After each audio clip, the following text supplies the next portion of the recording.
Welcome to the Atlanta Ice Forum for Georgia Tech's last home weekend of the 25-26 season as the Jackets host the Duke University Blue Devils.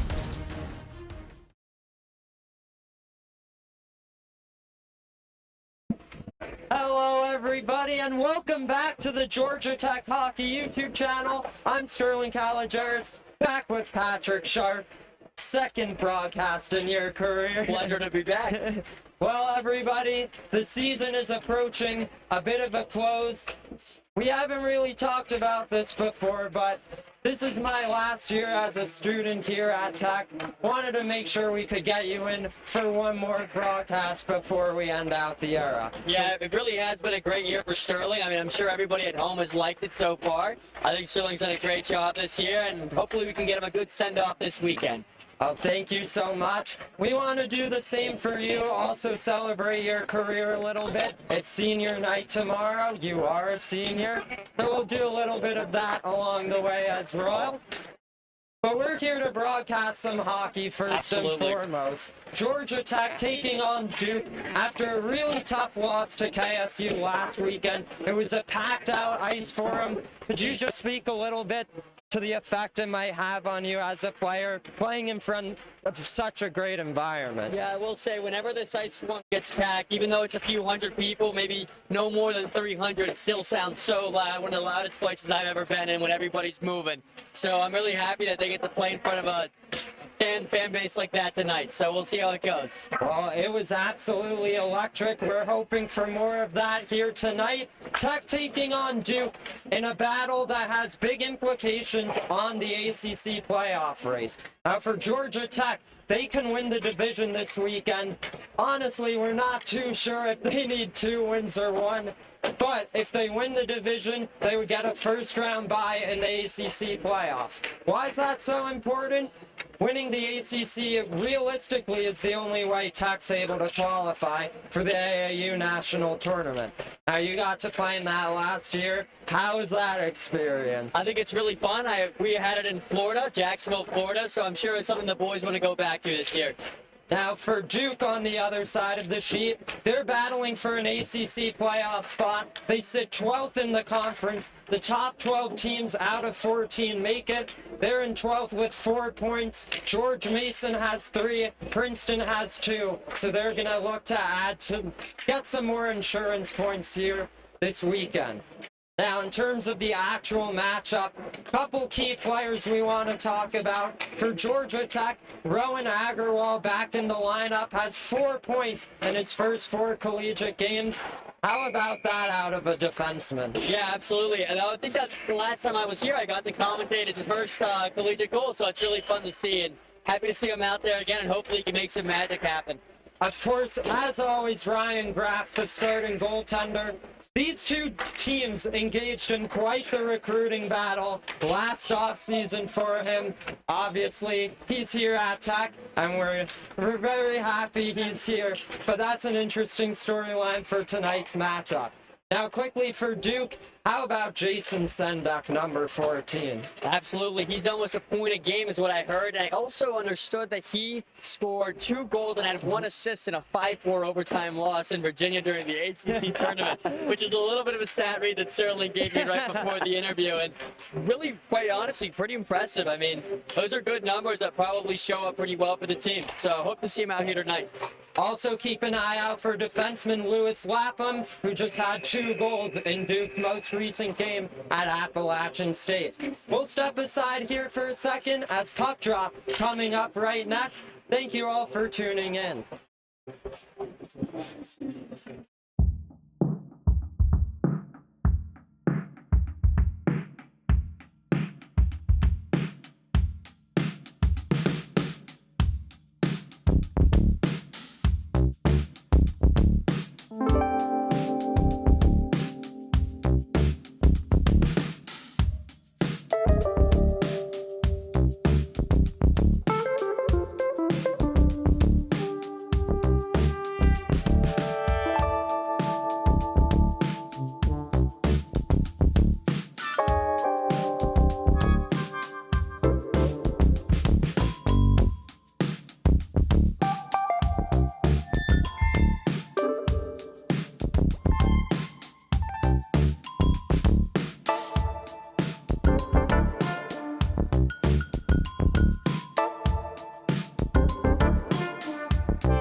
Liam Byrne. Starting at right wing, number 14, Jason Sindick. Starting at center, number 25, Max Honeybone. And in goal, number 29, Daniel Foley. And now the starting lineup for your Georgia Tech Yellow Jackets. Starting on defense, number 15, Rowan Agarwal.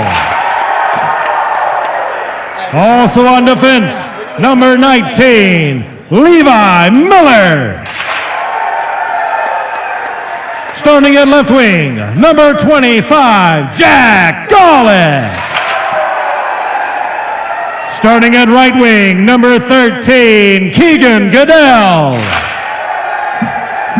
Starting at center, your captain, number 10, AJ Tagliamberto. And in goal for your Yellow Jackets, number 30, Ryan Graff. Fans, tonight we have some very special guests. Please welcome Georgia Tech's choir club, Nothing But Trouble, here to sing our national anthem.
collect this puck. Look to play up the near side. Instead, drops it off to Alex Suman. And back with Lapham off the wall. Agarwal looks to keep it in there. And this one dumped into the zone, deflected by Jason Sendak. Sendak looking to retrieve that one. It's Golick for the Jackets. Banks it off the wall at the right. Blackbone and a right-hand save made by Grab. Now at the left point, Jack Whitmore there. In down low, but look to connect with Sendak and back the other way. It's Agarwal slowing down the play.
Georgia Tech bench minor penalty for too many men on the ice, served by number 25, Jack Golick. Time of the penalty, 1:14. What do you think? Did Duke just have one shot, Tech none so far?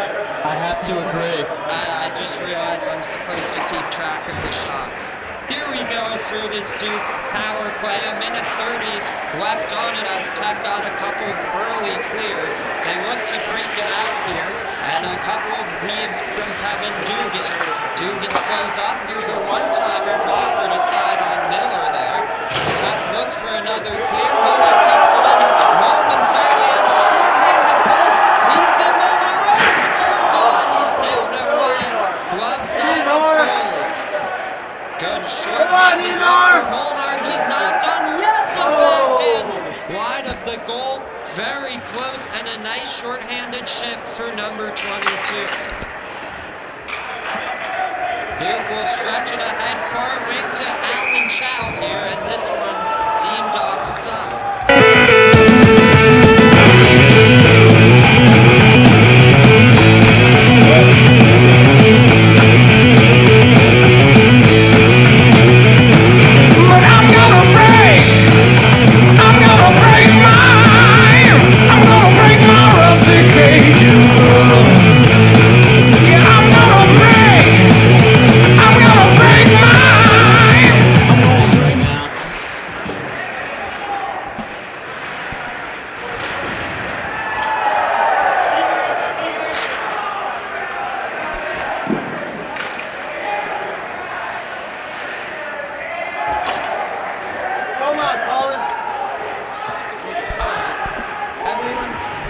Please let me know how the audio's doing, if you could hear me or not.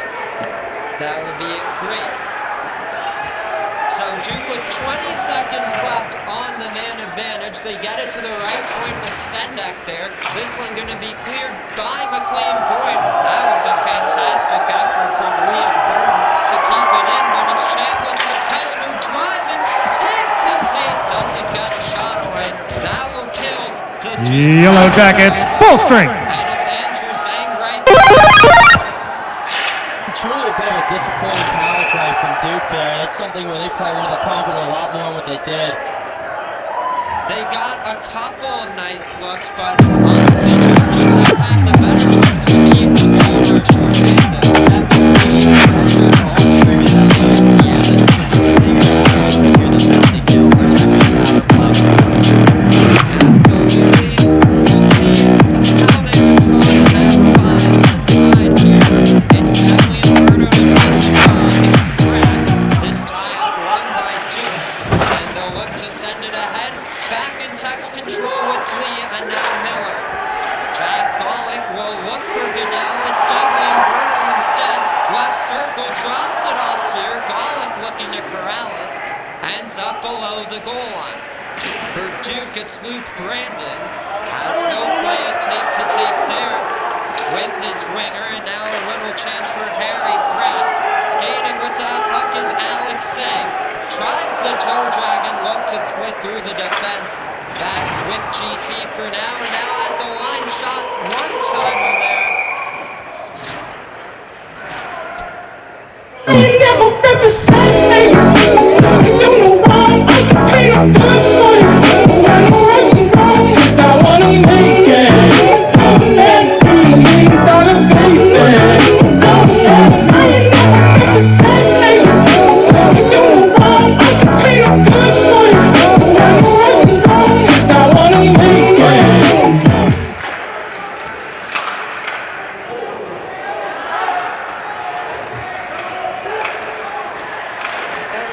Thank you for bearing with us.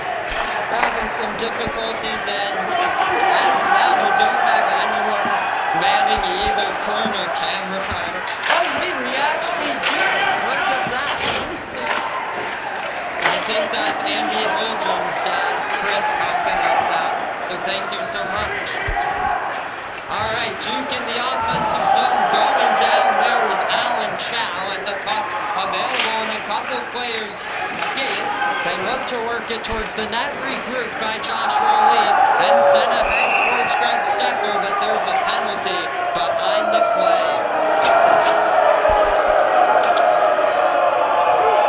Don't do it like that. Don't do it like that. Well, I love you, baby. Don't do me like that. Don't do me like that. Well, I need you, baby. Don't do me like that. 'Cause somewhere deep down inside, someone is saying love doesn't last that long. I've had this feeling inside, night and day, and never can take it no more. Georgia Tech penalty to number 20, Greg Steckel. 2 minutes for tripping. Time of the penalty, 4:53. Patrick, want to entertain the fans? Absolutely.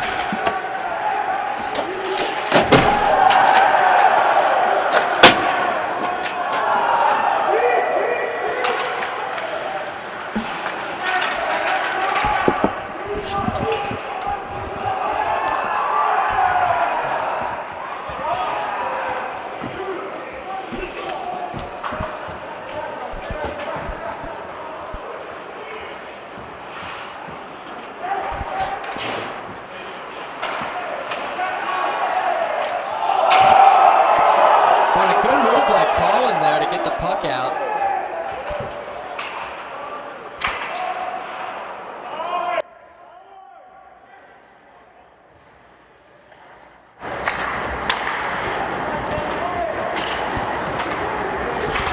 I think I know what's going on.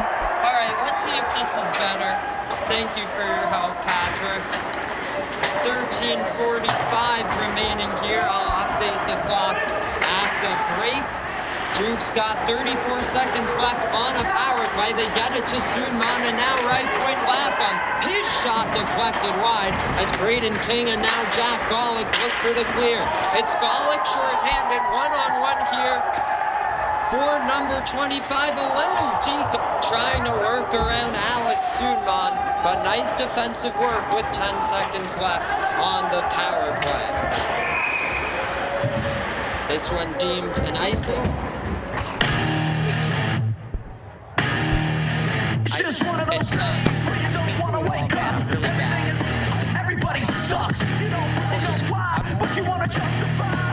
And someone's head off. No human contact. And if you interact, your life is on contract. Your best bet is to stay away, mother. It's just one of those days. It's all about the he said, she said.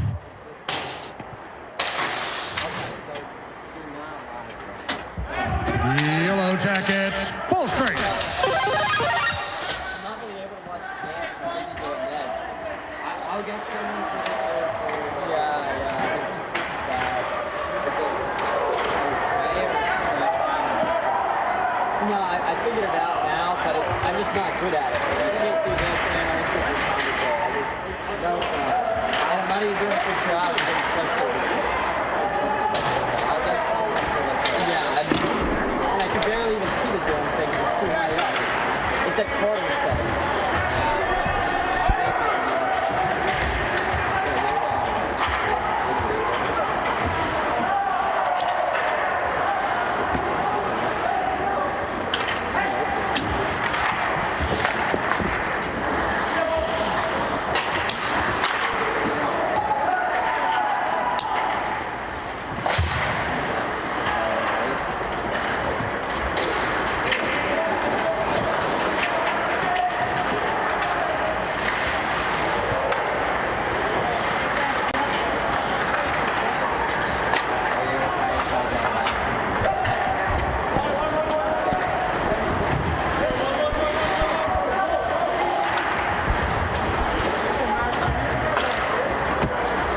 Alright, everyone, so 11:40 left in the first period. Patrick here has been working the camera too. We'll get somebody coming up so you could hear more from him. For now, it's Lee with the shot and a big rebound. Cleared away for the moment, and another stick to side by Foley. Tech still in control with Lee at the line. His shot deflected and moved the other way by Charlie Bonds. Lee D-to-D with Boyd here, looking to get it back to Lee. Up ahead off the stick. This one gloved down by Miller, and a hand pass called. This Georgia Tech team's had a lot of good opportunities so far. Just haven't been able to cash in, but I'm pretty confident that sometime soon we'll be able to see a lot of goals start streaming in. Likewise, I think if you look at the standings coming into this one, I don't think anyone would really expect a super back and forth battle, at least to start off with, but Duke has had a ton of really good looks in the offensive zone. We'll see if they could keep it going. A tight angle shot there from Agrawal goes to the far side with Levi Miller, and behind the net of Foley picked up here by Alex Sumo. His backhand towards Sendek, nearly connected but not quite. And it's Greg Steckel below the goal line.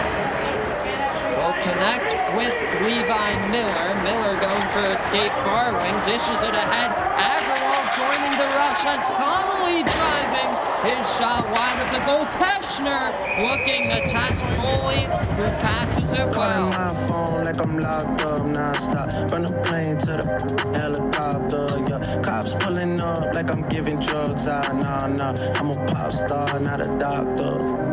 I'm a pop star, not a doctor. Watch her, said she rep a whole different block, so I blocked her. Busy at the crib cooking salmon with the lobster. If we Stop talking by their joints, it's just Marietta me Street and location right behind the Georgia Tech Campus Recreation Center today. Here's a shot stick out of play by Ryan Graff with exactly half the period gone.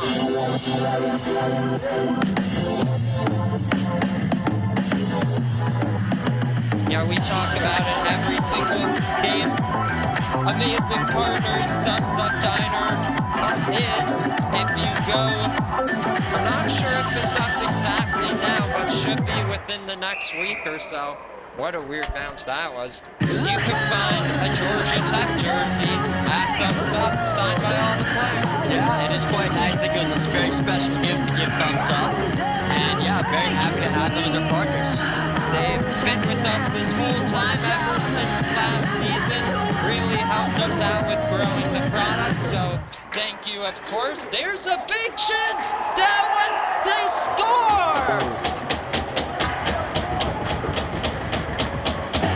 Crashing the goal and collecting that rebound. Duke's up early, 1-0, thanks to number 17, Kevin Dugan. Take a look at that play again. Just putting the puck on net creates the opportunity. And from the ice, Dugan able to backhand it home for the 1-0 lead. One of those scrappy goals, but they count for all the same, right, Sterling? Yes, they do. And if you're Duke, can't be much happier than the start you've had so far. Up 1-0. Tech Duke goal, looking to respond. scored by number Molnar looked to 17, connect Kevin Dugan. with Prasanna. This one deflected into Assisted by Daniel number Foley. 9, Jack Wigmore. Yeah, you mentioned Time of earlier, the goal, not many people would have thought 10:09. Duke would have been able to hang with the Georgia Tech Yellow Jackets, but right now they look pretty good. To be specific here, we mentioned in the pregame that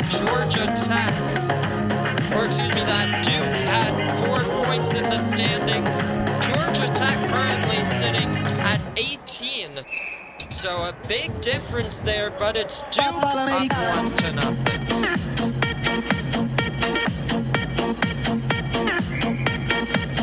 Thank you all so much for your comments.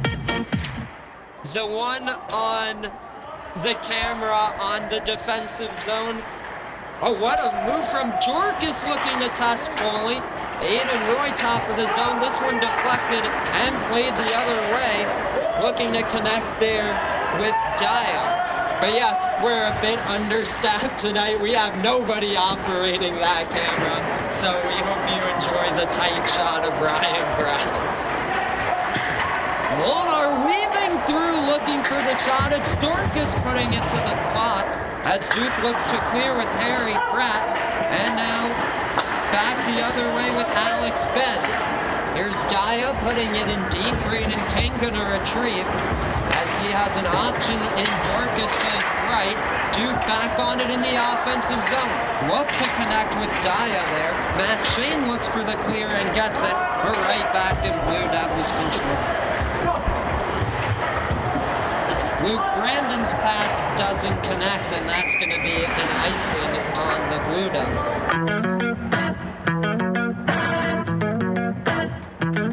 Carter, did we end up with any suspensions from last game?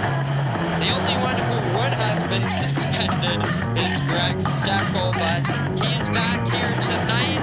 All good, no suspensions from that one. Sawyer Howe not in the lineup for tonight, but he only had a 1-game suspension. This one just out due to personal reasons. And how about that, Patrick? In the 2 games you broadcasted, he has not played in either, but currently has 18 goals in 18 games played. All I'm going to say is very few people have seen him and me on the same sheet of ice. This is true. Sawyer Howe, freshman sensation, has made his mark on the team immediately. 19 years old, out of Peachtree Corners, Georgia. Andrew Zhang here looking for an option, has some pressure there from Liam Byrne. And this one connects with Luke Brandon in the skates of Matt Shane, who will put it back in for Foley to play. Foley will leave it off to its defenseman here. That was Charlie Boggs, and they look to connect with Max Honeybone. Honeybone left circle, no one really there for Duke to help him out. Ruben tries to bring it to safety as they look to put it back on goal. Broken up by Boyd, and he'll cruise down the right wing. Cuts back towards the middle, has some room in the slot, but the entry was offside.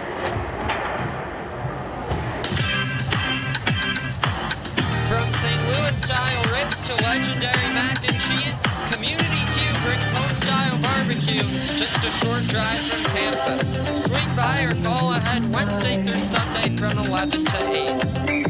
'Cause I'm not sleeping.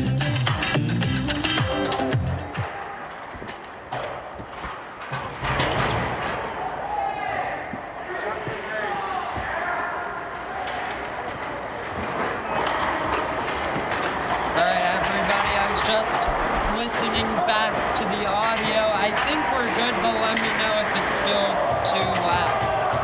Georgia Tech with 7 minutes left in the first period, down by 1 to the Blue Devils. They've had some good looks since the goal against. We'll see what they can do here with Levi Miller. This one sent back into the zone by Jack Wigmore, and Joshua Lee will get there for Tech. Swings it around the wall, back to Miller, as there's some good pressure from Kevin Dugan. To the line it goes, shot deflected there from Alex Sunmond, and back with Rene Persona for the Jackets. Lapham will keep it in, and a big hit from Joshua Lee. Still control of the Blue Devils for now.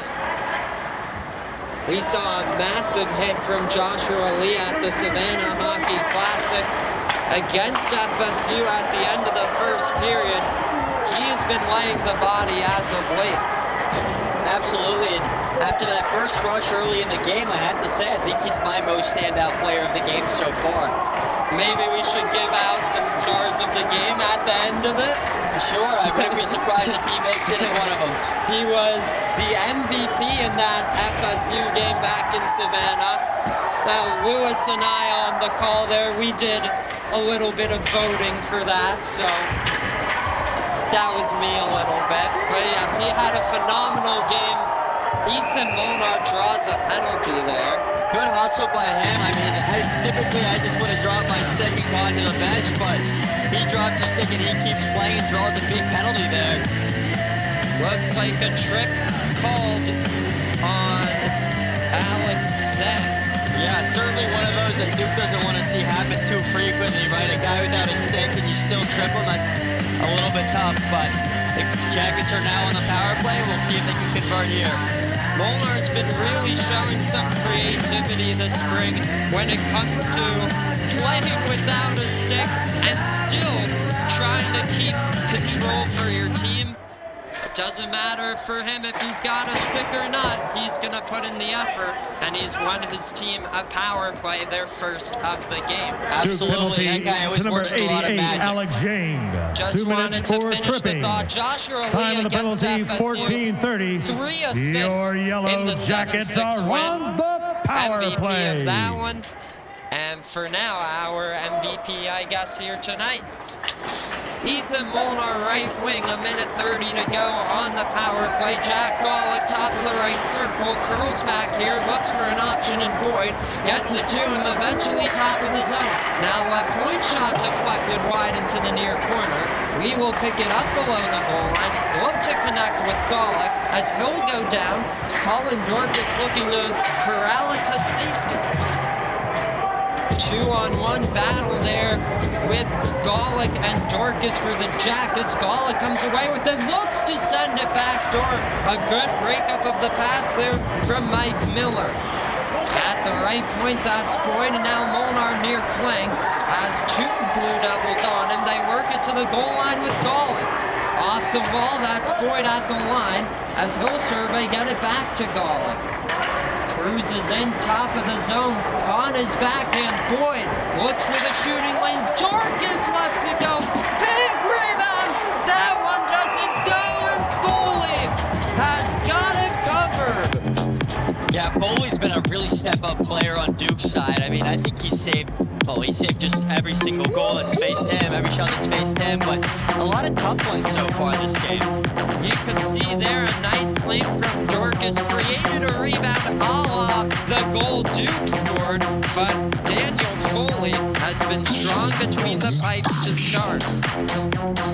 Looks like he's adjusting his mask, so really quickly, Sonny's Barbecue has been serving up craftsmanship in every bite since 1968.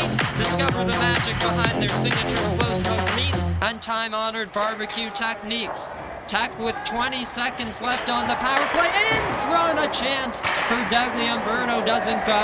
Now Agrawal, top of the zone, gets a left circle to Connolly. Back with Agrawal. Looks to Cruz and slide it across. That one doesn't work out to Degli Umberto. And with that clear, the Blue Devils have just about killed off the penalty. Blue Saying Devils, back full strength. onto the ice, we skate at even strength, and it's Agrawal with the path to the net. Foley, the blocker, save. Duke looks for the clear, they get it, but back in Tech's possession with Levi Miller. Left circle shot and a left pad save made by Foley, a nice reactionary stop. Roy Dagliamberto now crosses the blue line, takes that shot, blocker to side again. He'll collect his own rebound, put it in front, Roy, and it's blocked. Good work from Alex Sunma. Tape to tape towards Lewis Lapham, who goes down. No penalty on that one. We talked about him in the pregame, and you see now why he's able to contribute to the offense. Seems to always be joining the rush. Yeah, what a back and forth game we just saw there.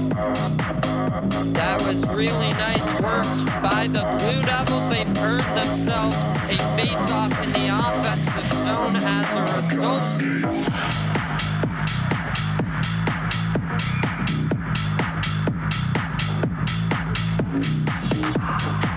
Thank you, math teacher Joe, for the feedback.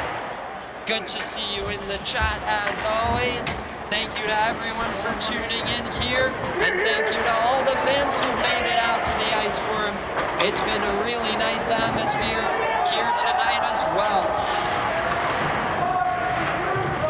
Puck in the Georgia Tech defensive end. Aiden Roy around to Keegan Goodell with 2:10 left in the first. Mike Miller here looks to connect there with his forward Benji Foreman. And now at the far glass, put in the zone by Kevin Dugan. Rimmed around the wall there. Sorry, I had the wrong camera. And it's Keegan Goodell back for Tech. Left point Miller looks to put it back on goal. They work it further in deep as that was Harry Pratt. Aiden Roy across ice feed looks to connect with Chambliss. Has an option in Steckel. Chambliss shot denied by Daniel Foley. This one cleared, sent 200 feet, and the far linesman had his arm up, but I guess the near one waved it off. Yeah, it looks like he's believed that the Georgia Tech team didn't quite win that battle there, so fair enough. waved off it goes. It was definitely a close one. Good effort from the Blue Devil there to negate that one. We've got a minute to go here in the final, or excuse me, the first period of play. Duke looking to enter the zone with Alex Benn. It's Keegan Goodell for Tech. And work to the defenseman Charlie Boggs. Up ahead, a one-touch feed back to Ben here. One back for Tech by Colin Chambliss, and now McLean Boyd. Connects with Greg Steckel momentarily. Boggs looks to swat it to safety. Lapham there to support him, and back with Zhang. That is Alex Zhang as Georgia Tech, number 42 on the ice, Andrew Zhang. Keegan Goodell looks to put it towards the net. Lapham gonna go with a burst of speed. There's a slap shot and a left pad stop made by Graf. Colin Dorcas to Ethan Moore. Final 8 seconds of the first. Duke will put it back into the offensive zone with 3. After 20 minutes of play, it's the Blue Devils that find themselves up 1-0.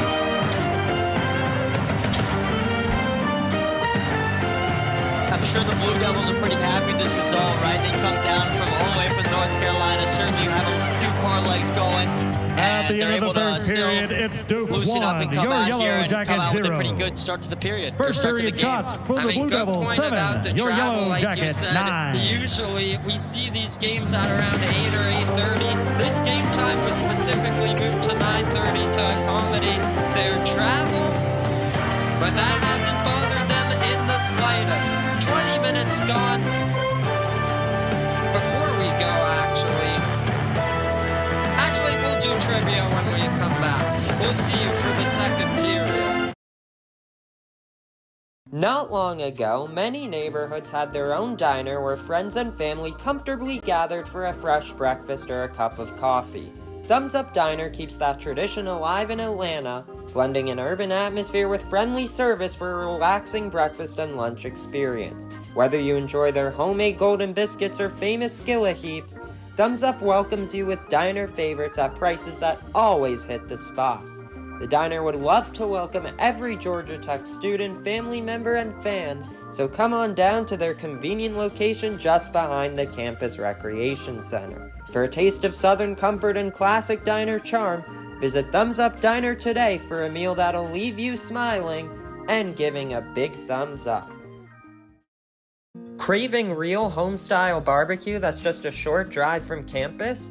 Meet Community Q in Decatur, your new go-to spot for mouth-watering sliced brisket, St. Louis-style ribs, and all your barbecue favorites. From legendary mac and cheese to black-eyed peas, every dish is made fresh daily, with leftovers donated to the food bank. They're open Wednesday through Sunday, 11 a.m. to 8 p.m. Swing by or order ahead to guarantee that your barbecue wishes are fulfilled.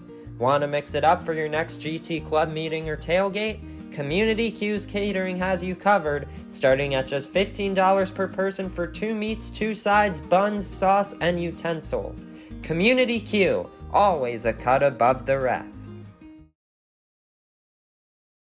Patrick Sharp. Georgia Tech coming in, taking a shot. Pruitt with the first save. Second one, Conley there. I just want to give a shout out. We got a new freshman, Patrick Sharp, got his first career assist here in the second period on my goal. So just want to give him a shout out. Great guy, great player. You know, I got to say, we have a player on the ice with the same name of an NHL player from years ago. Number 10 for the Yellow Jackets and Patrick Sharp. There's a shot. There's going to be another on the backhand. Oh!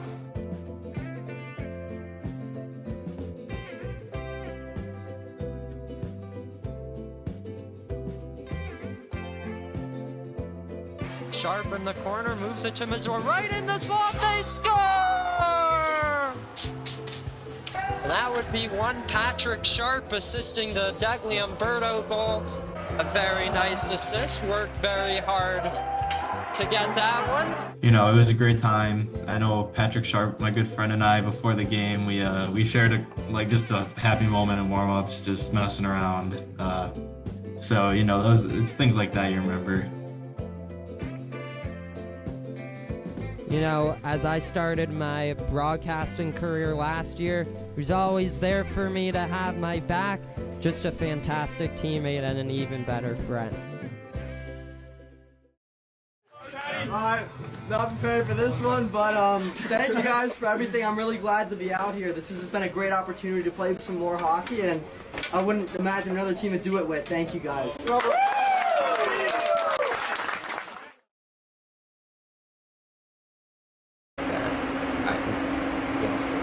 Already pressed it. No, they're red. We're rolling. Look. No, that's the whole recording. You're right. Yeah, that's what I'm doing. Alright, let's do it. The best play immediately would be for the player with the puck to take a clean shot if he has it. However, if the goalie is square, he should move it across so that the backdoor player can take a shot and score. Beautiful. It's good, it's good. Also, I don't like when we came in so slow. With this? Do it again. I simply put the area in the slot and yeah, I'm like so low, it's so weird.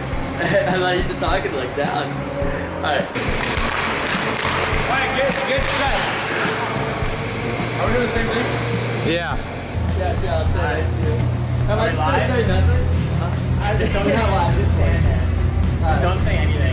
I'm standing right here, so if you don't mind. Just act really awkward. I'm saying right to the camera the whole time. Yeah. You just want to just conduct the interview right here. Conduct the interview right there. Just have me right here. Like, I'm the first time you don't accept yeah, don't say it's not there. The answer would be one Paul Molnar. Wow, I can't believe I got that one. That was an absolute instinctual gut check there.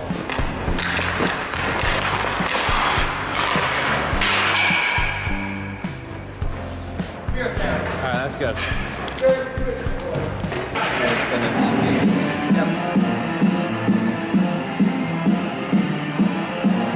That music makes it so... I mean, have you ever seen anything like that before? I don't think I've seen it apart from maybe AQ. I haven't seen it since maybe Mites or Mini Mites, so... But for the second time in the last 3 Tech games, fans getting ejected. Are we ejecting a fan? Really? I mean, from what I understand, he's probably the biggest fan. Unbelievable. And he's cheering on the crowd as he steps out. I don't know who that is, but God bless him. I'm Patrick, and this is Sterling. We hope you enjoyed it. Enjoy the rest of the game.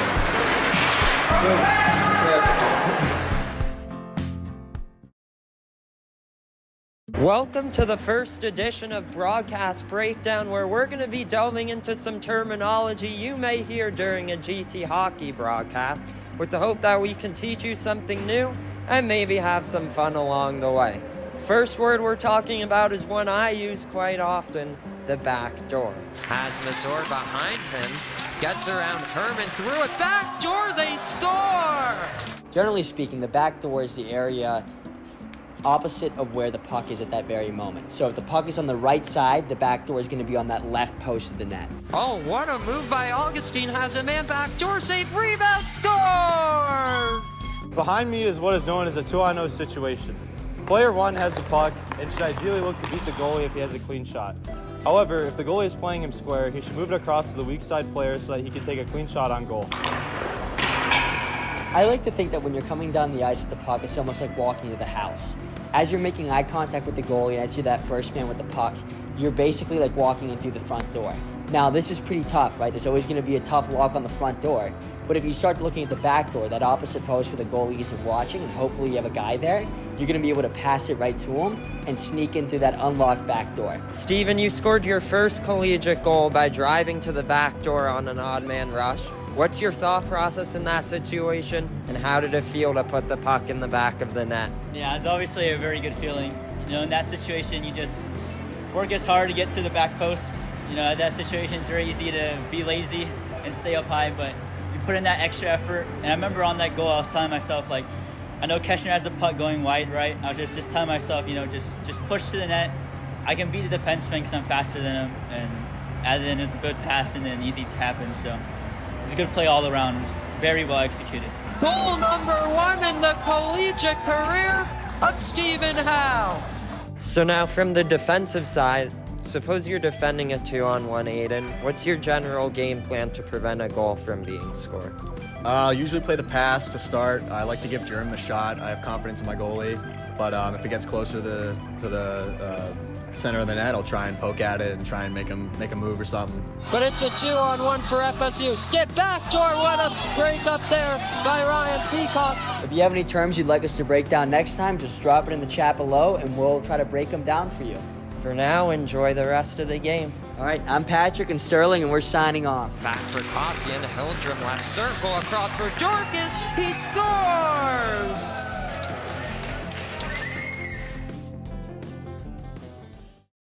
Welcome to another episode of Broadcast Breakdown, where we're talking about some words you may hear during a GT hockey broadcast. Today we're talking about an area of the ice with plenty of scoring chances, the slot. Sharp in the corner, moves it to Mazur, right in the slot, they score! Simply put, the slot is the area about 10 feet away from the front of the net, right in between the face-off circles, where the shooter has the best chances of scoring a goal, because the goalie has to have a very quick reaction time. The slot is kind of divided into two different areas, the high slot and the low slot.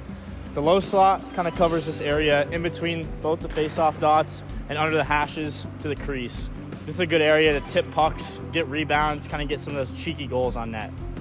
You also have the high slot, which is this area kind of more up here, still in between the face-off dots, but kind of above the hash marks. This is a better area for those power play goals, that middle bumper guy, and a lot of one-timers get scored in here. On some power play setups, there's an essential role known as the bumper, which is responsible for taking a lot of quick shots and passing the puck around quickly from the high slot. They're always trying to find open space and always trying to create those great opportunities for them to be able to score or move the puck effectively to whatever player is open. Jack, you've been very good at converting scoring chances when you reach the slot. On a play like a rush, when you get to the slot, what's your mindset? What are you thinking trying to score there? Yeah, so when I'm in the slot, typically I'm aware that there's usually going to be pressure coming rather quickly, so I really just look to get the puck on net and go for a rebound. because most likely I'll have one of my teammates in front looking to convert. What's been your favorite goal you've scored this season from the slot, and what made it so memorable? So our game at home against UGA in November, the second goal I scored in the slot was probably the most memorable. Just the way the play developed and the way my teammates got it to me, it was pretty special to put the puck in the net and then go celebrate in front of our fans with my teammates. Second of the night for Jack Golick, off the post and in. We talked about how dangerous it could be if forwards are able to get a clean look in the slot. What are some things defensemen like yourself can do to prevent the forwards from getting a clean shot? Yeah, so if he's getting the slot, all you want to do is step up if you can. If you're close enough, get your stick on the puck. If not, get down, block a shot, make a play. But really the best thing you can do is get your stick on the puck, maybe direct it off into the netting if possible. So in a situation when a forward is screening the goalie in the slot, how are you able to balance breaking that screen with preventing the forward from getting a clean look? Right, so first thing you want to probably do is box him out. And then if you can get to the puck, get up to him. But if not, the main thing you want to do is box him out and let our goalie get a clean look and not get screened. Clean look for Brendan Germano. He's able to glove it down. We hope you enjoyed this edition of the Broadcast Breakdown. Let us know if you have any other terms you would like us to break down in the comments for next time. I'm Patrick, and this is Sterling. We hope you enjoyed it. Enjoy the rest of the game. Douglas Umberto is looking for a deep. Root in front and a stop by Ryback. He scores! The energy again kind of like transfers from the fans onto the ice and onto the bench. Especially, I know against the DJ game, like the band came out, the rec came out. Those are just like super cool experiences I didn't think I'd ever have. And I know this year we're gonna try and get like more specialized, like themed games to kind of make the atmosphere like that every single week, which I'm really looking forward to. Being able to play at the Cooler again was pretty cool too, especially with the recent news of it closing down, which is pretty sad. But being able to play there one last time at a new level, at a collegiate level, was a lot of fun. Get to see some hometown friends and some people that I knew from the program being able to come out and watch that game at the rink was a lot of fun too. Watching him score coming down the right side of the ice, going to the middle, putting it in the net. I think he got a pass in the slot or whatever it was. It was just incredible to watch. I was super thrilled for him. I mean, obviously we didn't get the job done, but if there's one positive from that night, it was watching him get to score his first goal. A lot with respect to the playoffs for the College Hockey South and getting a bid to the Fed Cup. So a very, very important game. Georgia Tech coming in, taking a shot. Pruitt with the first save. Second one, Conley there.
to the second period.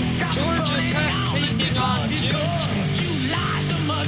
I just realized I did not get the updated shots on goal. I will do that at the next whistle. But we have somebody to introduce here this period. Patrick's taking a break for the second period of play. We have some of my other good friends here in the building tonight. One of them, Ritvic, hello. Hey, what's up? Welcome to your broadcasting debut. Ritvic here is from Pittsburgh, Penguins fan. So he knows a little bit about some very good players in Sidney Crosby and the crew. I'm very happy to have you here. And frankly, I can't believe it. I'm so excited to get the opportunity to be up here.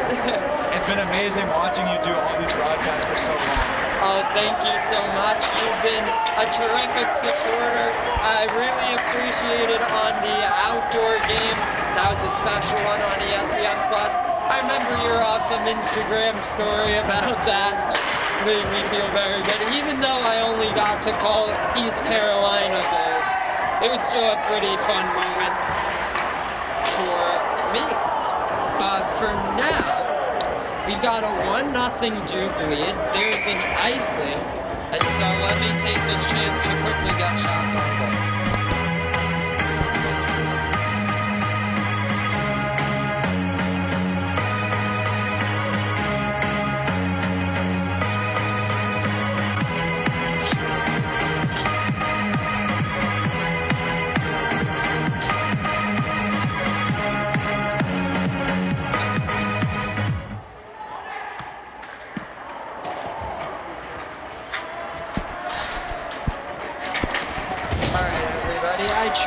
my best with the manual shot keeping.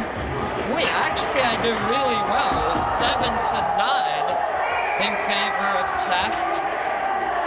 We got 18:30 left in the second. And oh, we do have our camera person. Fantastic. All right, we're ready for the second period now. So as I was starting to say, Duke up 1-0. Did you catch that goal from over there? I guess you were on the far side. Yeah, the first goal. At first, I didn't really know what happened, and then I saw the puck inside the goal. Yeah, it was just putting the puck on net, created an available rebound, and a beautiful backhand from the ice, swatting it in for the 1-0 lead. We talked about in the first period and pregame, Duke, 4 points in the standings compared to Georgia Tech's 18. But Duke has been putting it on the Jackets thus far. It's been an even game in terms of the shots on goal, and the Blue Devils have the lead. Tech trying to do something about it, but for now, there's a shot from Sunman, denied by Graff and some extracurriculars.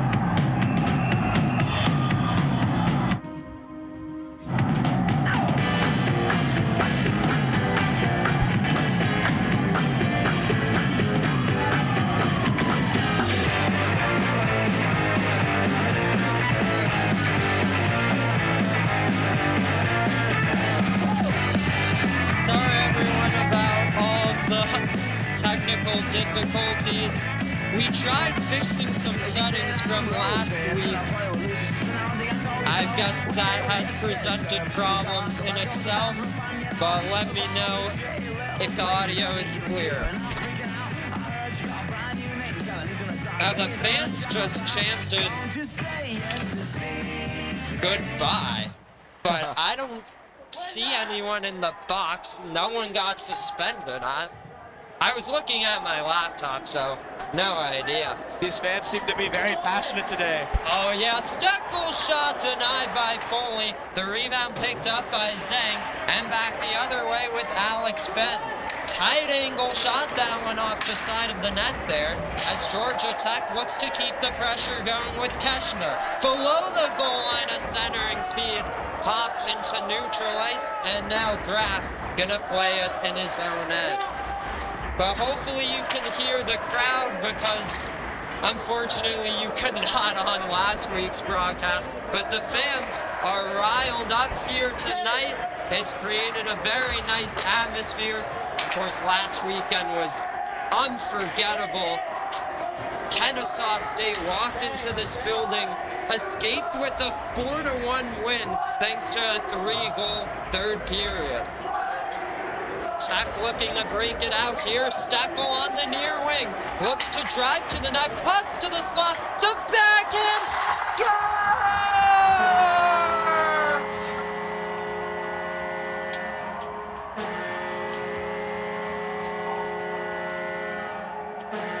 What a finish for Greg Steckel. Unbelievable dekes to the net. And he's tied it at 1. Greg Steckel, known to be a heavy-hitting defenseman, showing off the hands there as he's been playing as a forward here this spring. Unbelievable finish.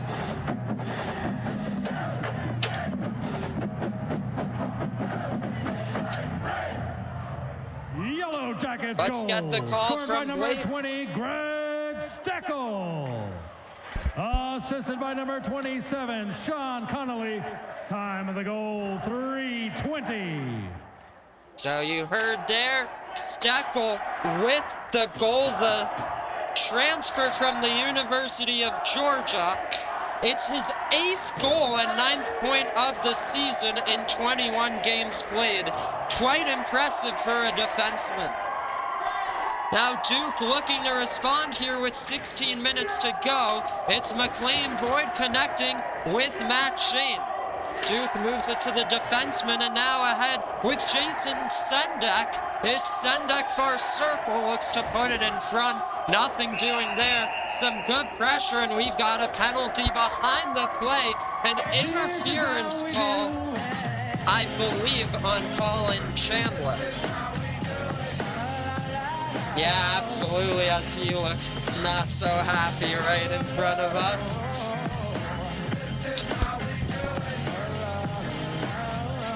Terrific. How about that goal? How about that atmosphere from the fans on that? That was amazing. Like the play, the breakdown, just seeing it, and then just the explosion from the fans. Like I feel like they've been very passionate today, and it's been really good hearing them, you know, yelling, screaming, and chanting all game long. And I guess not this period as you're up here with me, but you've contributed to that as well in the first. Looks like we might have a second, and so Thumbs Up Diner blends Southern comfort with classic diner charm. They're proud to serve Georgia Tech students, families, and fans with great food and a welcoming atmosphere. Now, we've been to Thumbs Up quite a few times. Yes, we have. Some some really amazing food, actually. Like, every time I go there, I love the French toast. Oh, I've talked about that on the broadcast myself. Really good, super good prices. Of course, they are partners, but genuinely as well, I've been going there even before they were partners. Just a great establishment right behind the Tech CRC. And as we said in the first, if you stop by soon, perhaps you will see a signed GT hockey jersey there as well. A minute 35 to go on this Duke power play. Umberto shorthanded into the glove of Foley, and he'll hold on to that rebound.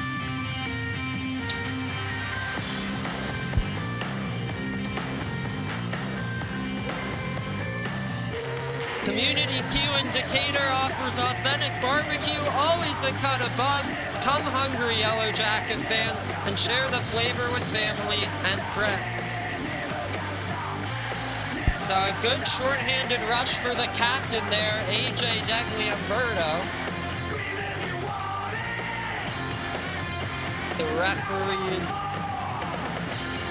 Actually, I'm not too sure what that was about. All the referees were just standing there, not really communicating, but alas, we'll have this draw underway.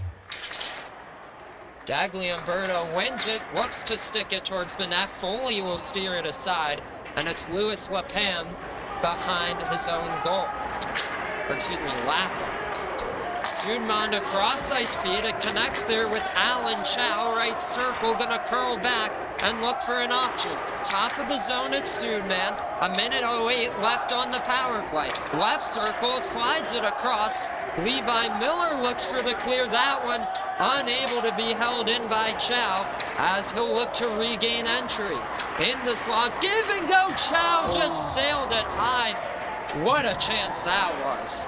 That really was. One-on-one with the goalie right in front. And unfortunately for him, did not get it on target. Was looking for that upper corner most likely. But Duke still in control. Now backhanded to safety, forcing Foley to play that puck. He'll leave it with Sudman here. Umberto, the main forechecker for GT. Finally, they'll get the breakout going with Sendak. Lugging it into the zone, Max Honeybone drops it off. Burns shot, sailed it off the glass. Just high with 10 seconds left on the man advantage. Sudman looks to connect with Sendak. Sudman will pick it up on his backhand, now forehand. Levi Miller looks to bring it to safety. Colin Chambliss out of the box. Back in Duke's control with Louis Lapham. Good poke from Jack Golick there. And here he'll go left wing. Looks for the shot. Foley the glove save. And he'll hold on. Jack Golick, last year's leading goal scorer for Tech, scored last weekend against KSU for his 8th goal in 4 games played against the Owls. Currently, 14 goals, 11 assists, 25 points in 21 games played.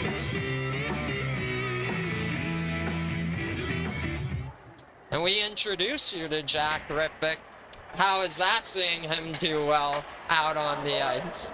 No, that's amazing. I feel like, just going walking across campus, seeing him, being able to say hi, like, I saw him earlier today out of Publix. That was quite interesting. Dorcas whiffs on that one. Yeah, I was there with Jack. You came by out of nowhere. That was great to see. Love to see when the friends get together. Agarwal out in front to Dorcas. Now Molnar right circle. Avoids the hit there. Tight angle shot blocked there. And this one pops into neutral ice.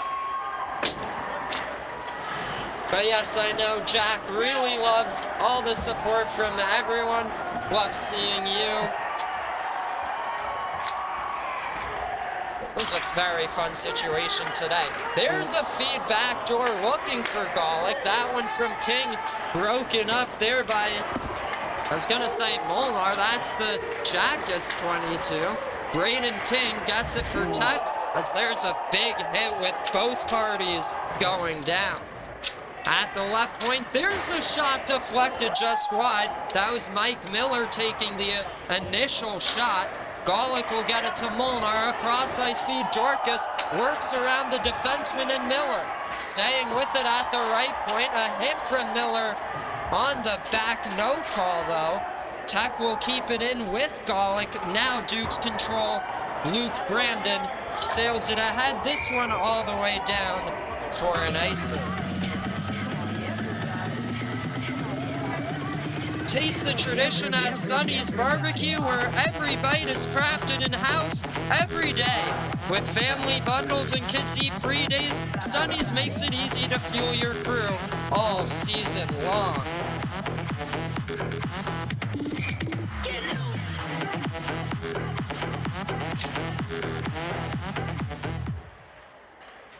Georgia Tech with control in the offensive zone.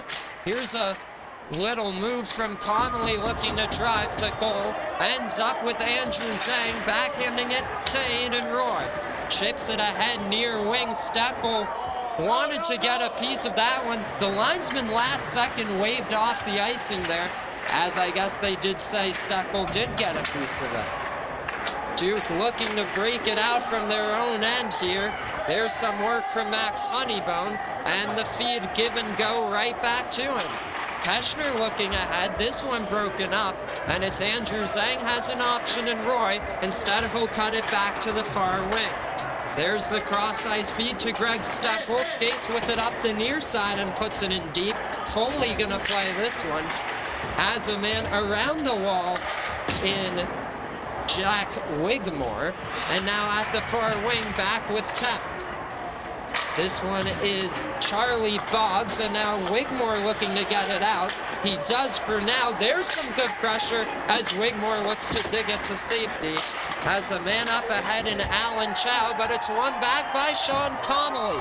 Connolly right circle, lost to Ketzner. His shot went wide glove side. A great look for number 18.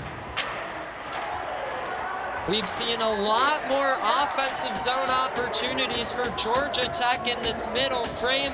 Half the period expired. There's the centering feed looking for Shane. Didn't get a shot away as there's some good pressure. Chambliss on goal. That one caught and held by Foley. Did we shout out Sonny's? I think we did. I think we did as well. Wow, got all the ads in before the halfway mark. Look at that.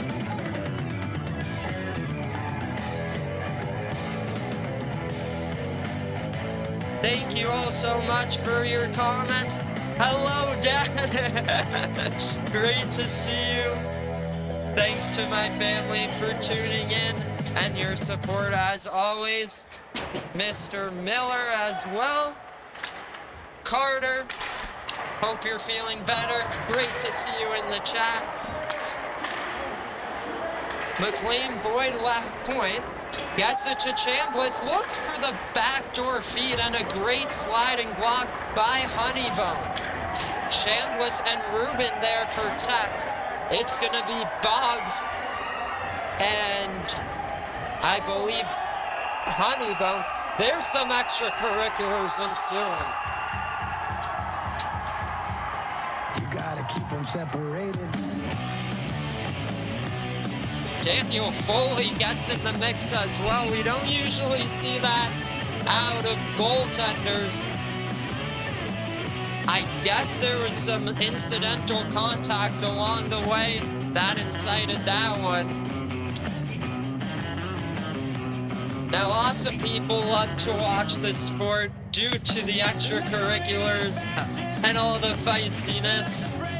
Did you hear that pop from the crowd on that? Yeah, that was amazing. I can't lie. Personally, when I play NHL, right, my favorite pastime is getting into these fights, dropping the gloves. Oh my goodness. I brought that up to Jack. He said he does the same thing. I'm not on your team with that. I just want to play some hockey. Looks like we've got offsetting penalties here as the refs discussing what just happened. But we like to thank everybody for tuning in on YouTube. All the great people who made it out to the ice for him today. Really makes these games special to have all these fans in attendance. So, we've got a bit of time to kill for now. Have you checked on the Penguins this season? I've been keeping up a little bit.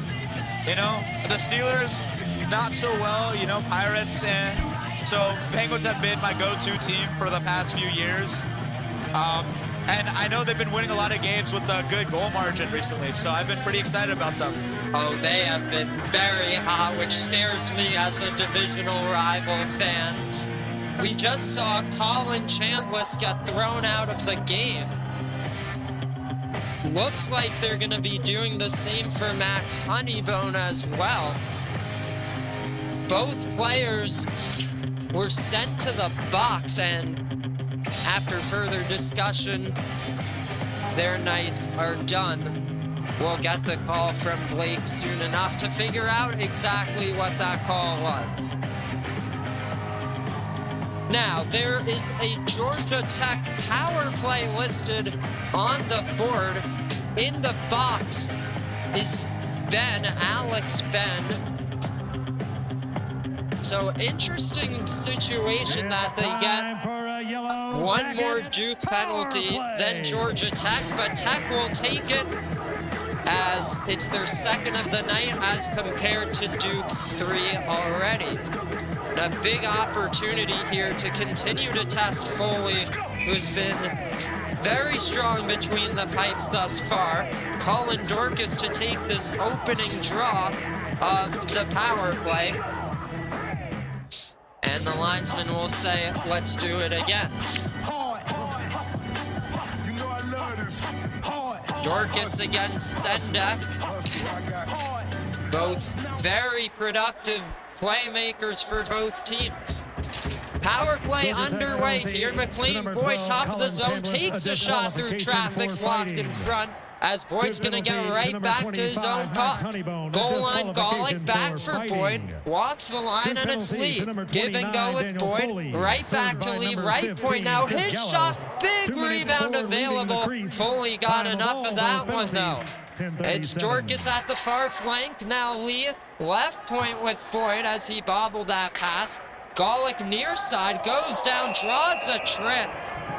And so a 5-on-3 situation coming up. Looks like he was a little shaken up by that leg-on-leg contact. Looks like he's skating all right. Obviously, we hope he's doing very well.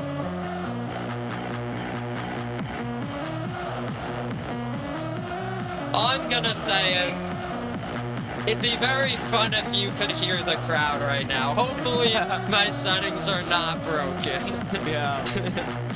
5-on-3 opportunity for Tech. 1 minute, 22 seconds up to men. We'll see what they're able to do. Dorcas against Sudman on this draw to the left of Foley. Tie up here, one back for Tech by Jack Golick. Lee, near flank, top of the zone, Boyd. Spins it to the far side with Dorcas, gives it back, Boyd. Plenty of room for Lee. The backdoor feed broken up. Duke got a piece of that one, and it's cleared to safety with Sudman giving chase. Lee cuts back, looks to hit up McLean. Boyd here, turns it over, and it's an opportunity for Alan Chow. Puts it through the legs of Lee. Graf steers it to Ethan Molnar there, as he'll look to start the rush.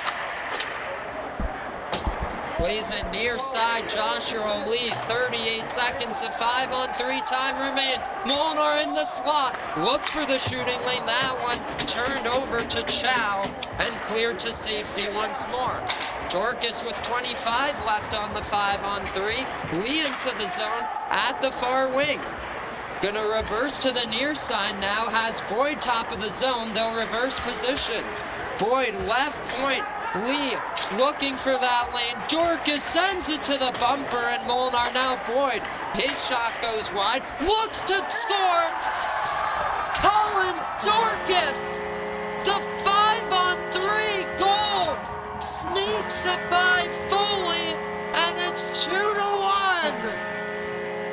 Wow, what a goal. A wrap around the goal itself. Oh my goodness, you could hear there. I wasn't even too sure what was going on there. Sneaky play for Colin Dorcas for his 5th of the season. Now, one of the best parts about that, if you're Georgia Tech, that goal was scored on the 5-on-3. As such, power play time does remain 40 seconds to be exact. Yellow Jackets goals. Let's listen to the call. 7, Colin Dorcas. Assisted by number 23, McLean Boyd. Time of the power play goal, 12:34.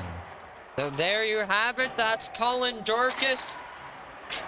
26th point of the season in his 22nd game. Of course, another phenomenal season he's had at Tech. And of course, we'll be celebrating him tomorrow night on senior night. Blue Devils, full strength. Jason Sendek out of the box. Power play over for Tech. But I'd say pretty successful getting one on the board to take the lead. Miller looks for Keshner here. This one behind Degli Umberto. A shot from Sean Connolly doesn't go. It's going to be tried to be cleared there by Harry Pratt. And now Lewis Lapham. This one deflects off the ceiling here at the ice for him, and so a stoppage of play. We tend to see that a lot here with this low ceiling. Yeah. You know, one thing you keep mentioning about the atmosphere, it's been truly amazing, and I love how more lively, like they've just been getting more and more expressive as the game goes on. The fans are really, I guess, matching the development of the game in their energy as well. Good note on that. Now, usually when it comes to low ceilings, it often gets talked about in the NHL that the rinks with low ceilings tend to get quite noisy, and I'd imagine that plays a factor here. Battle behind the net of Foley, picked up by Goodell, and now Prasanna. He gets some pressure there from Alex Zhang as Duke looks to clear it to safety. Up ahead there, that was Ben. Zhang off the wall, off the linesman, and a huge hit from Keegan Goodell on Alex Zhang. Goodell laying the body there. It's Mike Miller for Duke. Looks to get something going. Little saucer feed for Daya. And a one-touch feed ahead to Ben. Glove down by Dorcas as he'll enter the zone right side. Looking to work around his man there. Prasanna below the goal line. Duke clears it to safety. This one going towards the goal line. And it does have enough on it for an icing. 5:03 left in this middle frame. You know, it was 1-0 after one, and then you got up here. That's all I'm gonna say. Yeah, it definitely feels like Georgia Tech's been playing way more aggressive this second period. They've had some nice adjustments, probably in the locker room, and it's paying off here thus far. Steckel in deep. Connolly there trying to dig it free as well. Steckel looks to wrap it around. Foley held his post that time. They look to put it backdoor towards Connolly. Now Joshua Lee. Lee puts it in front, Keshner. Sean Connolly, top of the circle. Big rebound available, and I think Foley might have gotten a piece of the poke with his left pad. That one took a funny hop nearly towards the goal. It's Steckel in deep, now down low Lee. Good breakup of the pass. They try to stuff it on goal.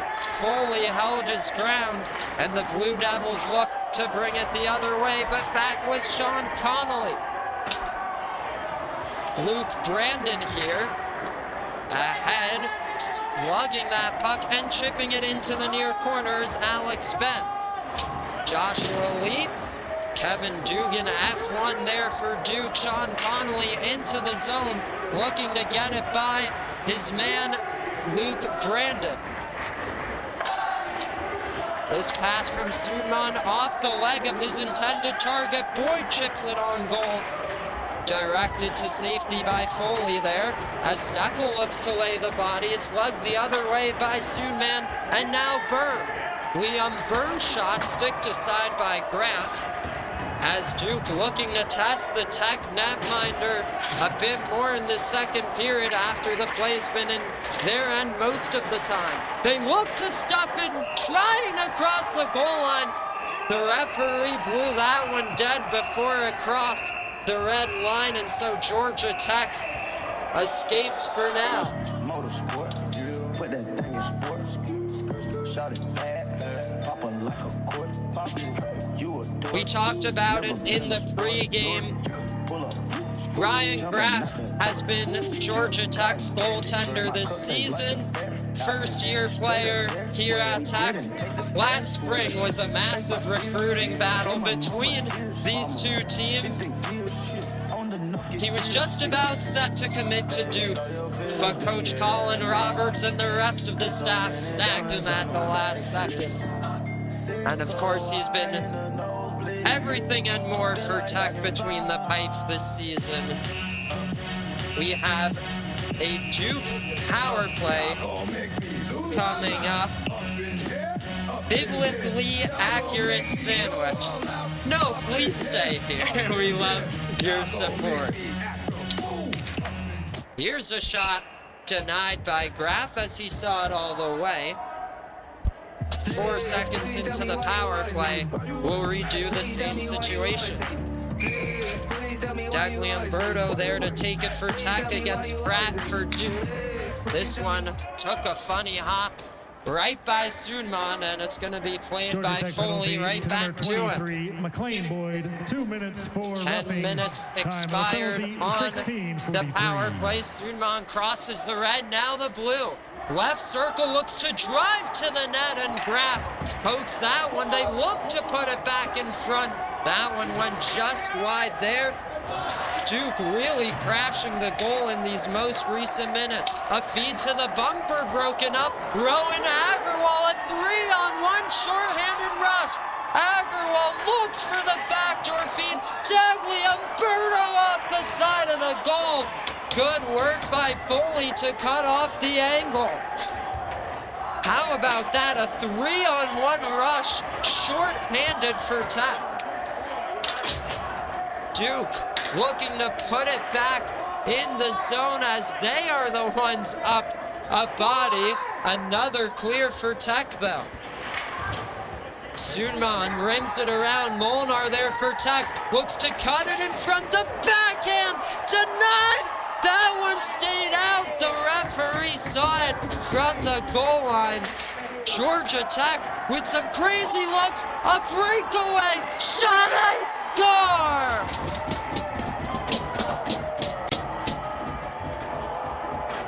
After all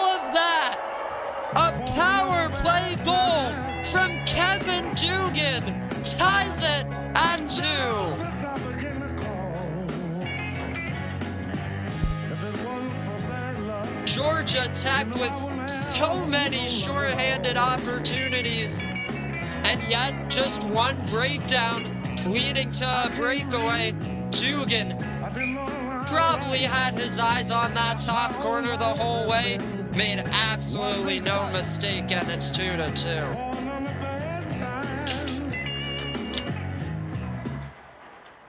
150 left in this middle frame here.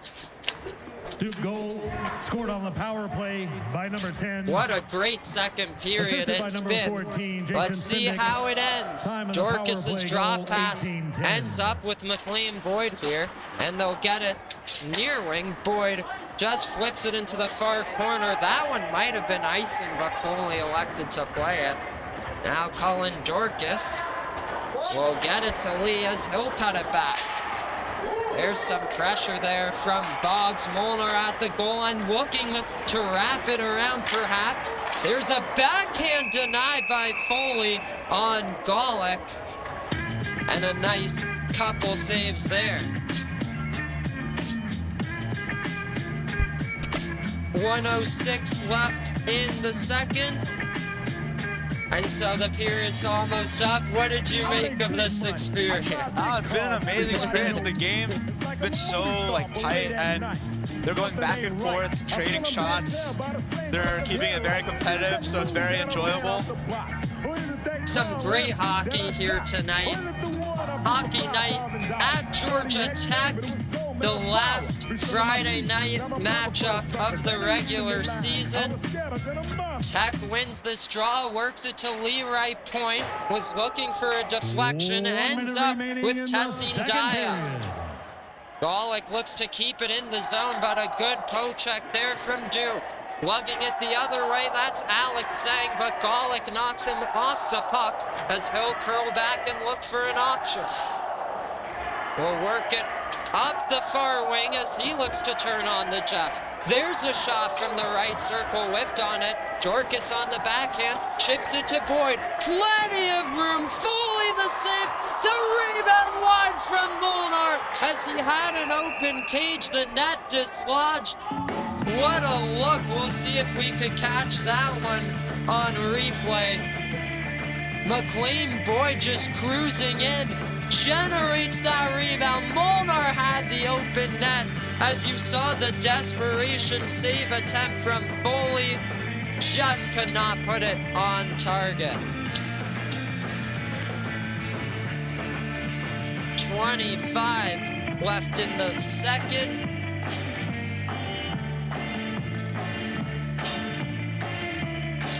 I think I've heard this song before. Nice job, Blake. Shot through traffic from Lee, gobbled up by Foley, so add one more to his number of saves with 20.6 left in the second. Now this is a goaltender who comes into tonight with a .507 goals against average. However, in the games where they accurately track the shots on goal, he has a .908 save percentage. So a very good goaltender, and we've been seeing it there. There was a tip from Golick just wide as they look to put it back in front in the final seconds. They score!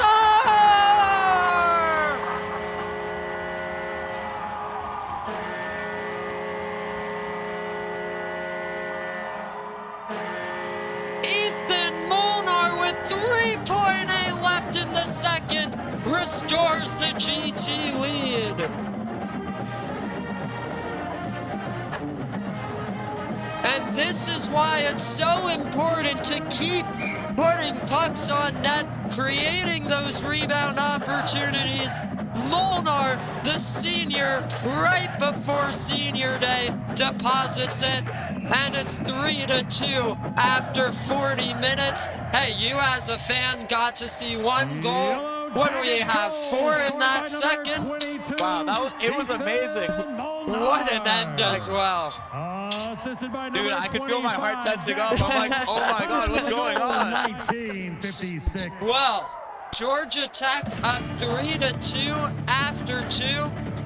Riffick, thank you so much for joining us. you have any last messages you'd like to give to the fans? Well, I want to say, Sterling, thank you so much for bringing me on here. It's been amazing to see all the work and dedication you've been putting into making these streams and broadcasts happen. And honestly, it's just an honor to be able to share this experience with you, and I'm so glad I get to see you do something you love to enjoy. Well, thank you so much, Rippick. It's been an honor to share the booth with you, get you involved. Now you see how the magic happens here. Thank you so much, seriously, for joining. We hope you enjoy the rest of the game. We hope everyone at home enjoys it. It's going to be a crazy third period coming up. Georgia Tech leading Duke 3-2 after 2. Craving real home-style barbecue that's just a short drive from campus? Meet Community Q in Decatur, your new go-to spot for mouth-watering sliced brisket, St. Louis-style ribs, and all your barbecue favorites. From legendary mac and cheese to black-eyed peas, every dish is made fresh daily, with leftovers donated to the food bank. They're open Wednesday through Sunday, 11 a.m. to 8 p.m. Swing by or order ahead to guarantee that your barbecue wishes are fulfilled. Want to mix it up for your next GT Club meeting or tailgate? Community Q's Catering has you covered, starting at just $15 per person for 2 meats, 2 sides, buns, sauce, and utensils. Community Q, always a cut above the rest. Not long ago, many neighborhoods had their own diner where friends and family comfortably gathered for a fresh breakfast or a cup of coffee. Thumbs Up Diner keeps that tradition alive in Atlanta, blending an urban atmosphere with friendly service for a relaxing breakfast and lunch experience. Whether you enjoy their homemade golden biscuits or famous skillet heaps, Thumbs Up welcomes you with diner favorites at prices that always hit the spot. The diner would love to welcome every Georgia Tech student, family member, and fan, so come on down to their convenient location just behind the campus recreation center. For a taste of Southern comfort and classic diner charm, visit Thumbs Up Diner today for a meal that'll leave you smiling and giving a big thumbs up. Patrick Sharp. Georgia Tech coming in, taking a shot. Pruitt with the first save. Second one, Conley there. I just want to give a shout out. We got a new freshman, Patrick Sharp, got his first career assist here in the second period on my goal. So just want to give him a shout out. Great guy, great player. You know, I got to say, we have a player on the ice with the same name of an NHL player from years ago. Number 10 for the Yellow Jackets and Patrick Sharp. There's a shot. There's going to be another on the backhand. Oh!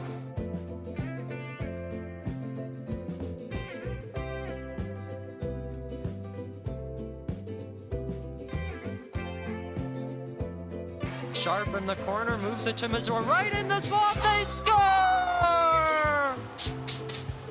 That would be one Patrick Sharp assisting the Degli Umberto goal. A very nice assist, worked very hard to get that one. You know, it was a great time. I know Patrick Sharp, my good friend, and I, before the game, we shared just a happy moment in warm-ups, just messing around. So, you know, it's things like that you remember. You know, as I started my broadcasting career last year, he was always there for me to have my back. Just a fantastic teammate and an even better friend. Alright, not prepared for this one, but thank you guys for everything. I'm really glad to be out here. This has been a great opportunity to play some more hockey, and I wouldn't imagine another team to do it with. Thank you guys.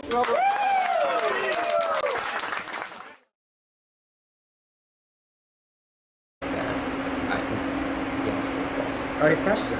No, they're red. We're rolling. No, Look. that's the whole recording. You're right. Yeah, that's right now. Alright, let's do it.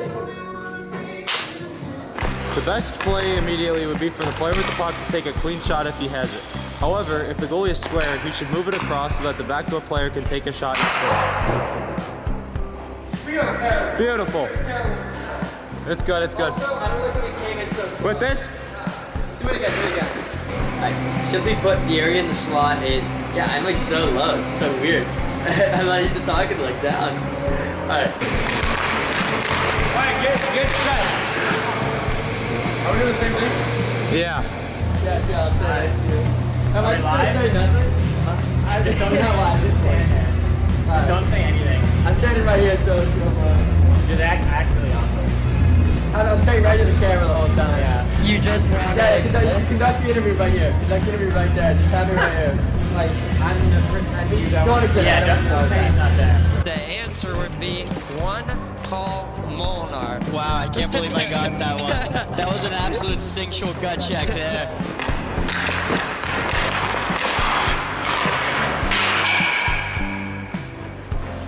Alright, that's good.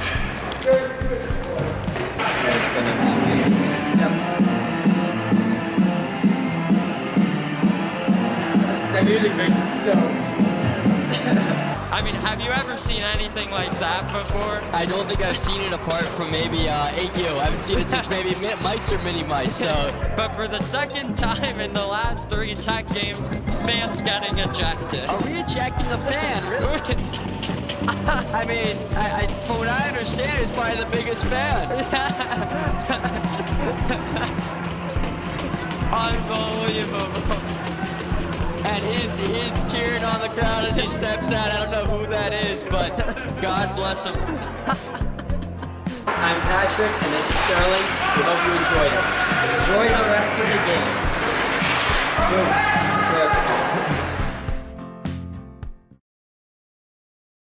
Welcome to the first edition of Broadcast Breakdown, where we're going to be delving into some terminology you may hear during a GT hockey broadcast, with the hope that we can teach you something new and maybe have some fun along the way. First word we're talking about is one I use quite often, the back door. Has Mazur behind him, gets around Herman through it, back door, they score!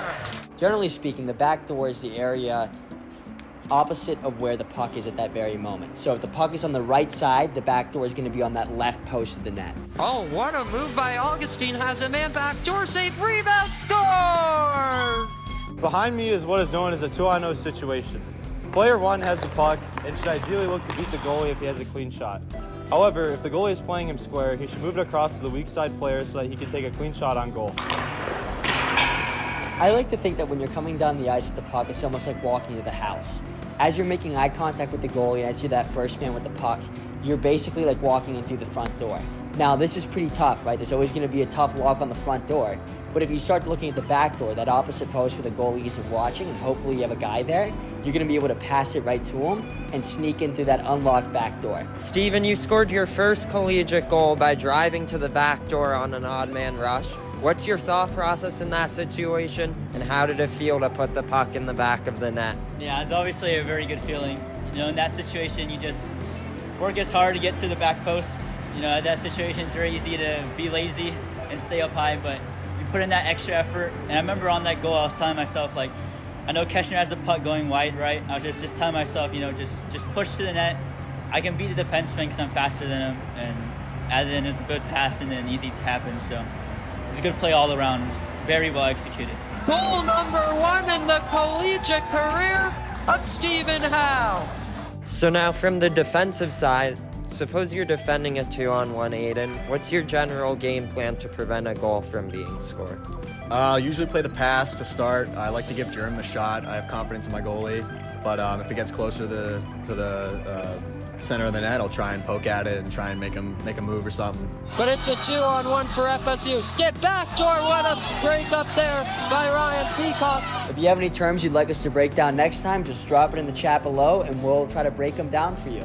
For now, enjoy the rest of the game. All right, I'm Patrick and Sterling, and we're signing off. Back for Kotian, Hildrum left circle, across for Dorcas, he scores!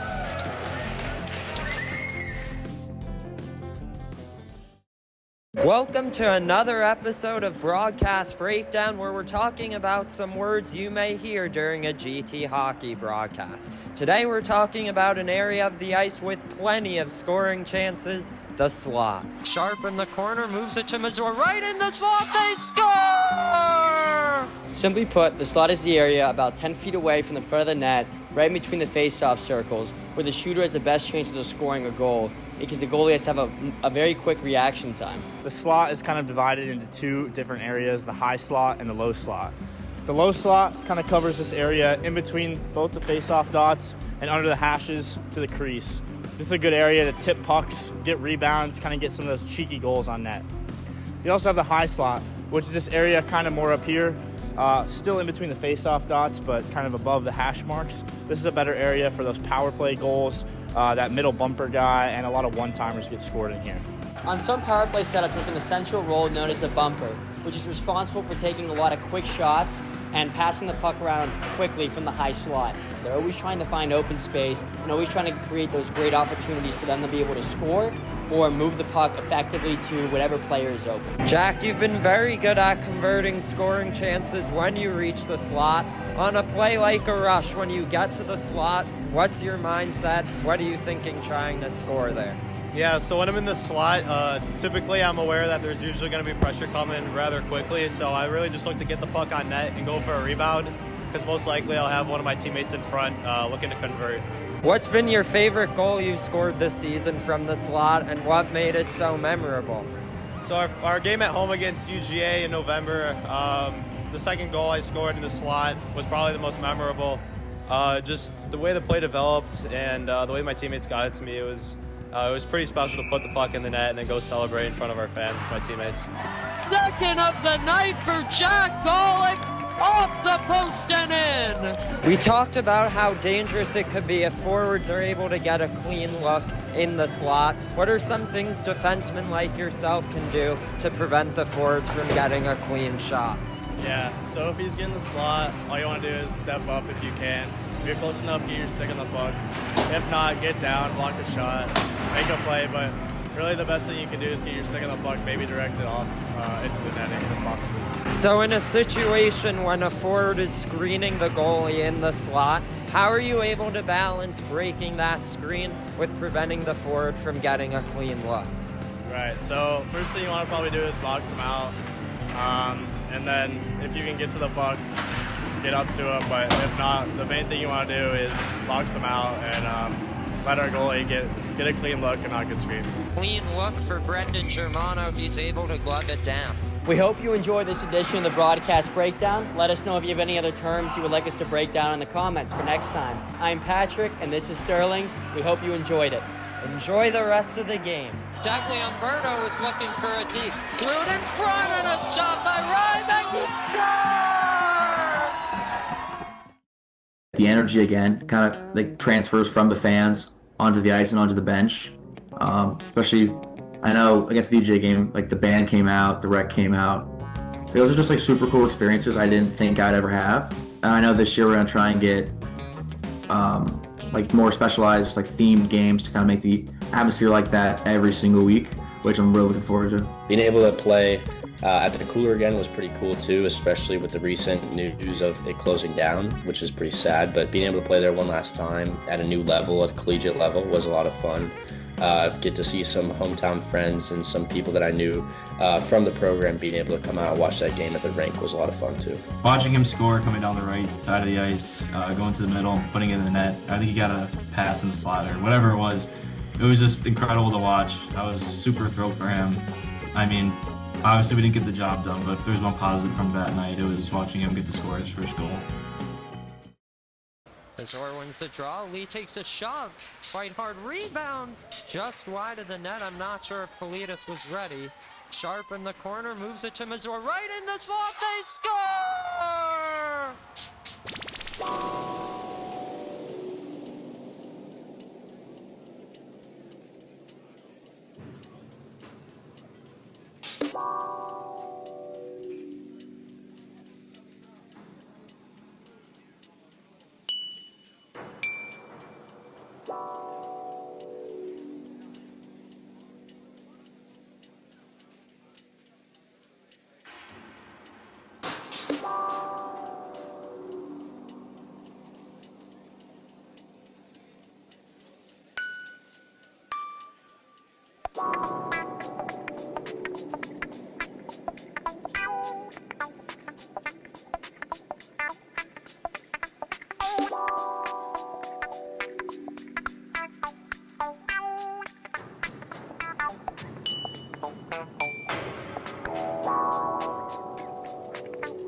third period of play here between Georgia Tech and Duke. We just saw an electric second period of play. It was 1-0 Duke heading into the middle 20. 3 on the board for Georgia Tech, including a goal with 3 seconds left from Ethan Molnar. Duke got on the board with a power play goal themselves. 1-goal game into the third. I don't think anyone expected that. Yeah, absolutely not. This has been a game where a lot of ups and downs for this Georgia Tech team. They've been able to score goals. Goals have been scored on them, but thankfully they're up 3-2 after the second period of this contest. Well, as we alluded to in the pregame, potentially a win from Georgia Tech would clinch the division. At least that's what our coach told us. Maybe we need the 3 points, but of course, 2 tonight would help for Duke. They're fighting for their playoff lives, hanging in there, just down 1. We'll see if they could tie it up. And they're showing that grit right now. They played a really greasy game so far, a couple fights. People, refs are trying to keep them classy, but it's been tough out here. We'll see how it goes in this final period of regulation time. It starts with Tech's control and Colin Dorcas. McLean Boyd shot deflected by Golick just wide as he looks to center to Molnar. He's got it at the far half wall. Looking for Boyd. This one cleared out of the zone by none other than Jason Sendak. Leah up ahead connects with Golick momentarily. He'll deflect it all the way down. It's Lewis Lapham back on it for the Blue Devils. Flips it to safety. McLean Boyd there for Tech. As Amanta is right and Joshua Lee turned it over there to Sendak as he looks to center. That one below the goal line here as Lee will turn on the Jets. Has Golick to his right, cuts it back himself and looks to drive the goal. Lee thinking about wrapping it around, ends up on the far half wall here. Ends up below the goal line with Molnar. Little give and go, intercepted by Sendak, and the poke from Lee to prevent the opportunity from Liam Byrne. Some pressure from Miller there as he'll look to get it to Golick. A free puck now, dished over to Goodell. Has a little bit of leg-on-leg contact as Goodell leads the body himself. It's getting a little chippy here at the start of the third. Agarwal with room and he sailed it high, perhaps deflected out of play. Agarwal stands out to me as someone who's really been able to capitalize on, or really been able to come up with some really big rushes. You mentioned that he has 4 games played and 4 points, and that really shows why whenever he gets the puck, he tries to make the most of it. Absolutely phenomenal asset to this Georgia Tech team. In a small sample size thus far, he has been absolutely excellent, and he's got the puck now. That shot deflected wide of the goal as a clearing attempt there from Jack Wigmore, held in by Miller. Skating with it the other way, Liam Byrne connects with Jack Wigmore as he'll get it in deep around the wall, ending up with the most recent Duke goal scorer, Kevin Dugan. Off the wall, that's Dougley Umberto. Look to get it towards Prasanna. A nice poke from him as he'll cut back. Look for someone available. Skating with that towards the top of the zone. Miller's drive deflected wide as Agarwal will pinch in. Ending up with this one is Alex Sundman around the boards. That shot blocked in front. Tech looks to dig it free instead. Jack Wigmore back the other way. Backhands it to safety. Levi Miller on it for the Jackets, reverses course to Rowan Agarwal. Now Prasanna looking to tap it forwards.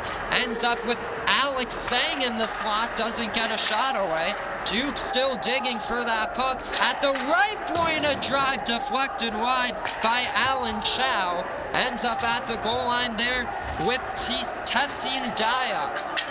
Keschner gets it free and Sundman back on it for the Blue Devils.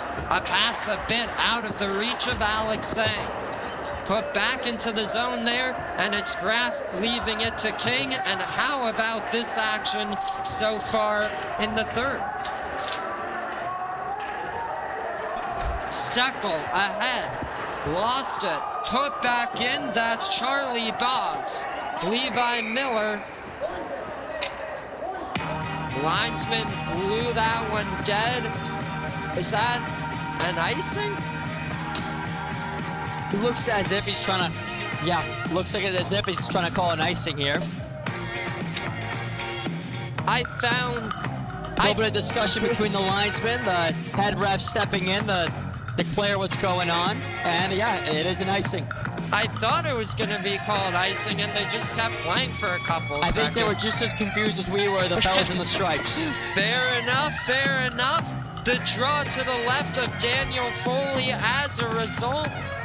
Won by Tech, it's Aiden Roy's shot, gloved and held, and we'll redo the exact same scenario. Clean face-off win right there. Hopefully we can get another one of those.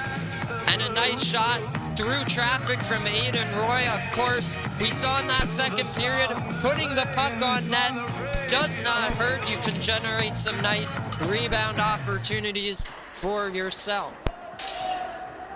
Cruising with this one is gonna be Liam Byrne, dropping it off. Sean Connolly back the other way towards Zach Keschner. On goal, That's Graf sticking it away. A shot from a tight angle goes wide. Zach Keschner back on it, off the end wall, and it's King. Little turnover and a shot blocked in front. Another chance, another block, as Steckel looks to poke it out, and cruising with it, Keschner to Steckel. Give and go, doesn't connect cleanly for Keschner, but he'll stay with this one momentarily, and he'll win it right back for Greg Steckel. In the slot, a shot sails wide, blocker side, picked up by Keschner here. Backhands it towards the goal line, back with Duke. And lugging it the other way, that is Jack Wigmore. 2 Jackets there. Andrew Zhang comes away with it, has Steckel supporting him as well. Zhang tries to work around his man Alex Sudman. Ends up on the near side here, backhands it to Cullen Dorcas. Little pump fake, puts it down low, looking towards Golick there, and won back by Garumniai. There's a big hit from Greg Steckel, and looks like he's going to be going to the box for the second time tonight. Oh, that's an unfortunate penalty taken by number 23, McLean Boyd.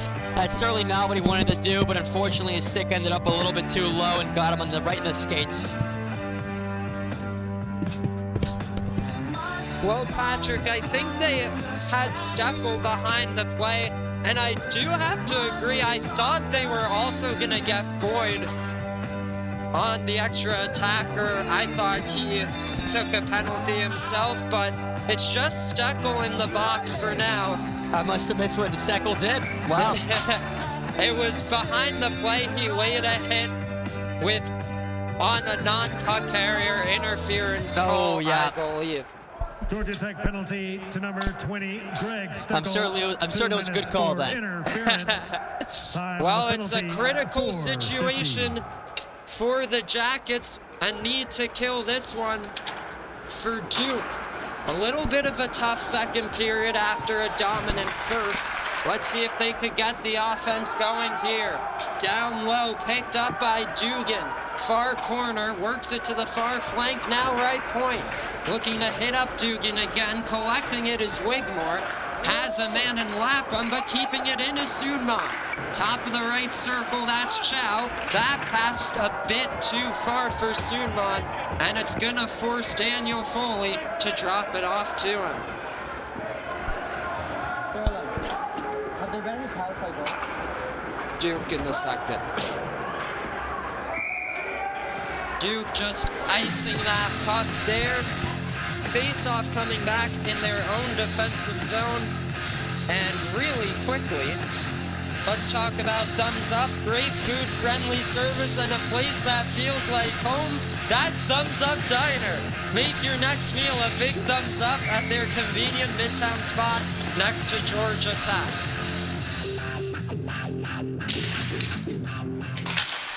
Shot from Lee, kicked aside by Foley there.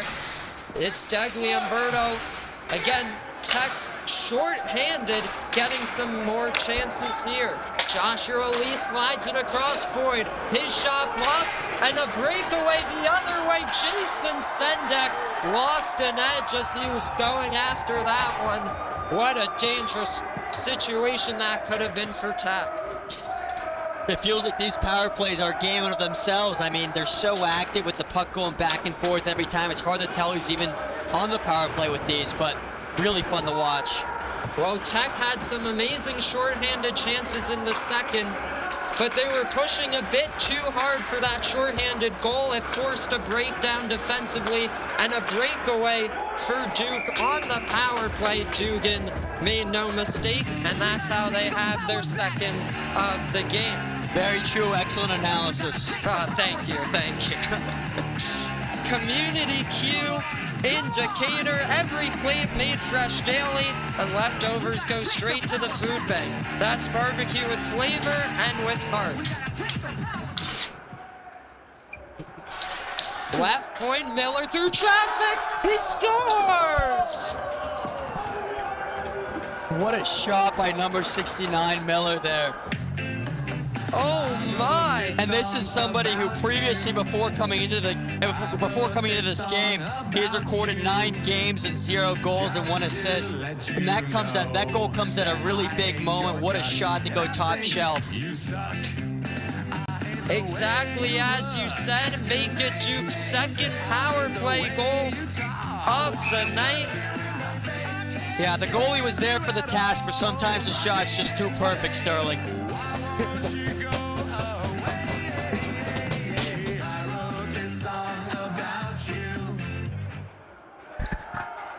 I'm sorry, what did you just say? I was working on the camera. Don't worry about it. I said, yeah, sometimes the shot's just too perfect to stop. Did that one go bar down? It did not quite go, but it was pretty close to going bar down. It was just an excellent shot. Phenomenal shot. He's tied the game at 3. Golick looking to respond. His shot ends up wide blocker side. First one to this, Liam Byrne out of Pittsburgh, Pennsylvania, digging for it. Colin Dorcas. Now Golick back on it. Agarwal slides it across. Miller takes the shot, and Foley denies it with the glove.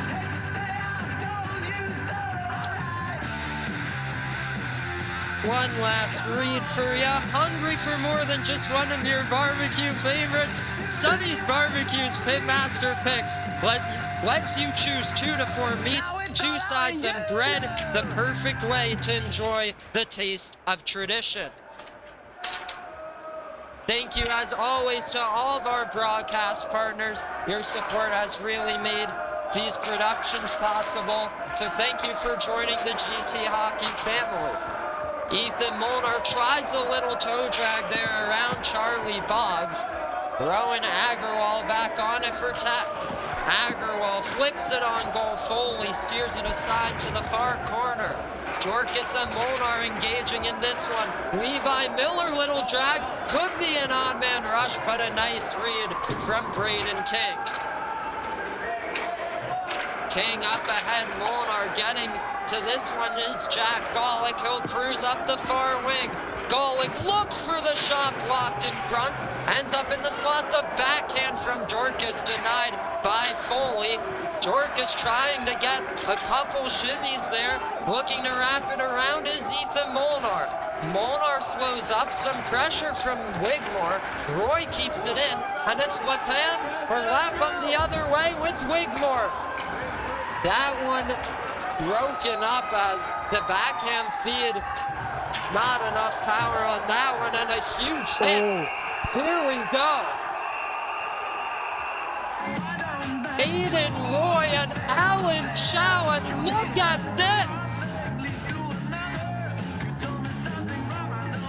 The ref's trying to keep it classy here, but it's just very difficult to do when everything's going on like this.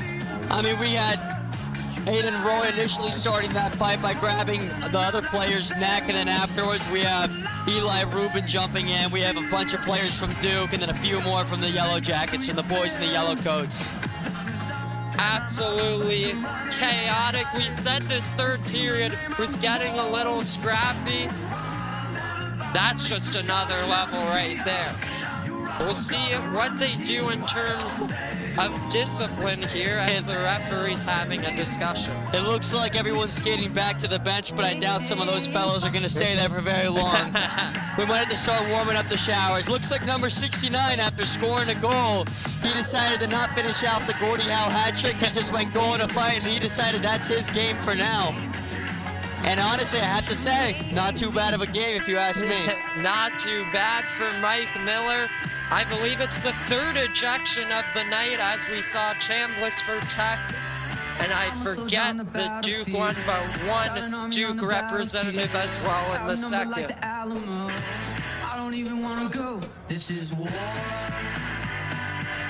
Now it looks like the 2 goalies here are playing a little bit of catch. Oh, look at this. Well, we said Ryan Graff was thinking about heading to Duke.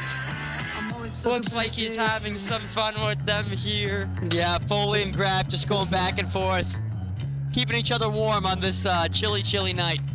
Oh yeah, this is a long conversation we're seeing. Oh, I mean, I remember when I used to be a ref, times like this were always tough. You're trying to find what numbers and who did what, and trying to assess a little bit of justice. Absolutely. We have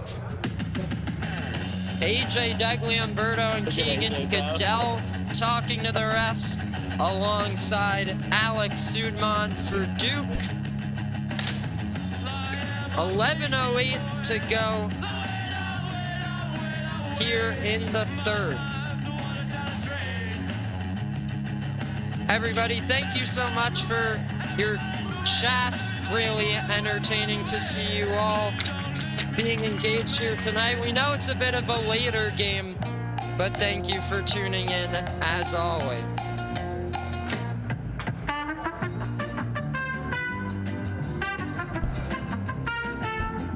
Yeah, I think we talked about in the Citadel game, you know, we had our organist Liam come out. He did a great job responding to what was happening with his keyboard. That was quite fun. Blake's doing the same thing here with the soundtrack selection. Well done. A little bit of a waiting time, isn't it? I know sometimes he enjoys the Jeopardy theme. Now it looks like we have the horse playing right now. Keeping everyone nice and warm as they start doing their bobs. Or sorry, the Budweiser bob, I should say. Oh, yes. Good catch, good catch. Yes, I'm sorry. Horse at the end of the football games. Budweiser's in the, what is it, after the third quarter? Yes, after the indeed. third quarter. Okay, I promise I'm a good fan. We have pretty good synchronization, I think, down there. Oh, look at this, yes.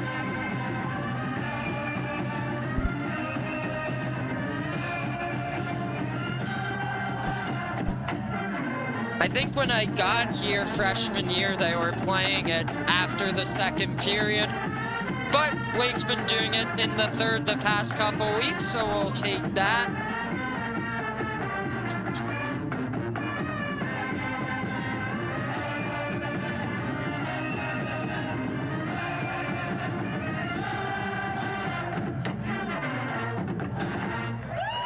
And I'd like to shout out a couple of my friends here while we wait. A few of my friends from Design Build Fly came over. Figured we'd show them. They're in that group over there. Basically all I have for you, Sterling. So yeah, very cool people. Get to build airplanes with them pretty regularly. As well as my other roommates. We're right over here. Oh. Oh, they're down. They're moving. Nal has them covered right now. Oh, there you go. Locked in. Well, to all of Patrick's friends, to all of the fans, all the viewers at home, thank you for spending your night with us. It's great to see some college hockey here as the season about to wrap up. Great to see everyone making it.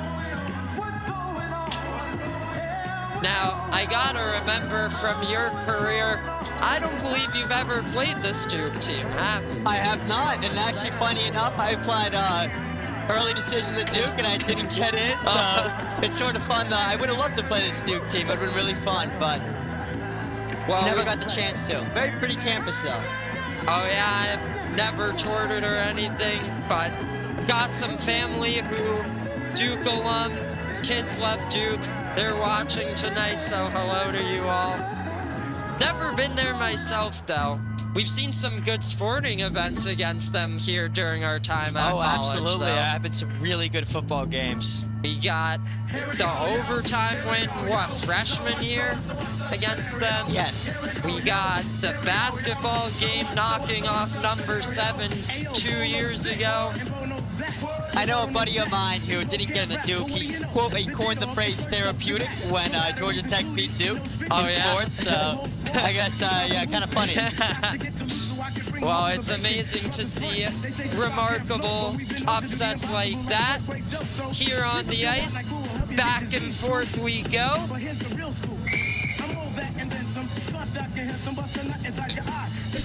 After all that, looks like we're ready to go. So how do we deal with this? What did the referees decide? There's a 5-minute major listed on the scoreboard for Duke. Now for Georgia Tech, a 2-minute penalty here. 4 skaters on the ice for Tech, 4 for Duke. Now I missed it, but did number 88 Aiden Roy have to warm the showers, or? Well, it looks like he's still right there, 2 hour left in the box, so looks like he's good Duke for penalty now. to number 69, Mike Miller. A 5-minute major and a disqualification for All right, fighting. here we go. Georgia Tech penalty Duke to number playing 6, Alan Chow. 4 2 minutes aside for for now. roughing. Joshua Lee Georgia Tech has some penalty to room number right 88, side. Colin Aiden Dorcas Roy, 2 walking minutes the for line, looks to holding. cut towards the And goal. a Georgia Tech Left circle penalty to look number to feed 25, it down Jack low Pollock. towards Lee. 2 minutes Collected for by roughing. Duke and Time of Wigmore. all those penalties. Around the wall, 52. Lapham looking to collect. This one off the glass as Colin Dorcas was there. It's Kevin Dugan below the goal line. Tape to tape there with Lapham. And lugging this puck the other way for Duke. Eventually gets to Jack Wigmore. McLean Boyd, first one to this for Georgia Tech. Won by Joshua Lee, has Keegan Goodell to his right. Lee looking to get by Wigmore, turned it over. 1-on-1 for Lewis Lapham. Some good pokes from McLean Boyd to knock him off the puck. Degli Umberto collects and dishes to Goodell. Give and go there. Degli Umberto right side cuts to the slot. Lost control, Lapham slides it across, and now it's Jack Wigmore. This one put in deep. Levi Miller backhands it to Keegan Goodell, and now Agarwal. Some pressure there from Liam Byrne as they look to throw it in front. A backhand around and pinching in is Alex Sudman. That one deflected wide. Rowan Agarwal looking to slow things down. Also, the captain, A.J. Degli-Umberto, had a lot of hustle in that shift there. He's trying to get his team going again, especially on this 4-on-4. I remember that's where he excels the most. Absolutely leading by example. Give and go to Miller there. Doesn't work as the pass ended up in his skates, but Georgia Tech on a power play now for 2 minutes and 40 seconds. And now that's a power play that does not clear off the clock if they score, so they can score as many times as they want here. There's a backhand from Golick, went just high and wide. Joshua Lee keeps it in, slides it across to McLean Boyd. His shot deflected wide blocker side as they look to catch Foley on the near post. He'll get it covered. But as you mentioned, this penalty was originally a 5-minute major. Georgia Tech had to kill one off last weekend against Kennesaw State. They're the ones enjoying one this week. McLean Boyd dishes to Colin Dorcas, his pass deflected into the ice for Mloga. Dorcas backhands it to safety with Boyd. Up the left wing, Joshua Lee has Dorcas and Golick with him. There's a shot and a pad save made by Foley. Out in at the left point, now right. Colin Dorcas looks for the down low deflection. It went wide and they try to bank it in. I think they said the net came off its moorings. And there you go, it did. Good eye. I was doubting that for a second. I didn't see it come off, but I saw some movement. There you go. I guess they are a little closer than we are. Just a little bit. A few feet. But we've got the phenomenal vantage point that we hope you all are enjoying. Of course, we talked about it the last time you were here, but what a fun project it was to construct this balcony. Powered by Sonny's Barbecue, of course. Oh, yeah. If you haven't been to the Ice Forum, we've got a great banner for them. Now, 21's giving Joshua Lee a little bit of business down there in the corner. Interesting. Sudman and Lee will keep an eye out for them. Now a cross-ice feed connects with Lee. Lost the handle. Sudman tries to get it out. tape-to-tape feed, and skating with it is Alan Chow, short-handed. Looking to get by McLean Boyd, picked up by Colin Dorcas as he'll cruise with it far wing. Dorcas cuts to the slot, right circle shot blocked, and Chow will lug it the other way, 2-on-2. Chow left wing. There's a big hit from McLean Boyd, knocking the helmet off of Chow. Looks like he's doing all right, but what a monster hit. Now, McLean Boyd's typically a guy who keeps his cool, but I've seen him a couple of times this game. He's looked a little bit feisty down there. He looks like he's meant some business going into this game.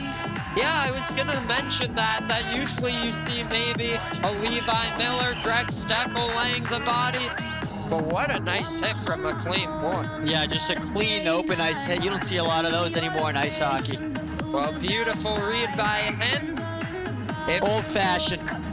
Nice old-fashioned hit for number 23. Forces that neutral ice face-off. Duke looking to get it back in deep with just 38 to go on the 5-minute major. Rowan Agarwal left wing. Agarwal below the goal line here, reverses to Connolly. Connolly down low as Keschner looking to pick it up. Keschner surveying, still waiting, guarding it and hitting up Agarwal. Right circle Miller, shot denied by Foley, the rebound in the skates of Dougley Umberto. Miller, near flank, backhands it. Keschner, tight angle was looking for Connolly. Agarwal with 3 left on the power play. Duke's killed it off. Agarwal gonna curl, has some room, lets it go. Big save, the rebound denied as well by Foley. Now look out there for Jason Sendek, the leading point scorer for Duke. Ends up here with Harry Pratt. Some room there for Lapham. Turned over, and it's Connolly. Here he goes. Keschner wants it. Tries to get it to him. This one cleared to Jack Wigmore. Now, you mentioned Jason Sendek, but I'd also like to mention number 25, Jack Golick on Georgia Tech. I think by the end of the night, we'll see one of those 2 players on the score sheet. Oh yeah, some big goal scorers for both of these teams. Of course, Sendek with 6 in 11 games played. Golick, last year's leading goal scorer, comes into tonight with 14 in 21.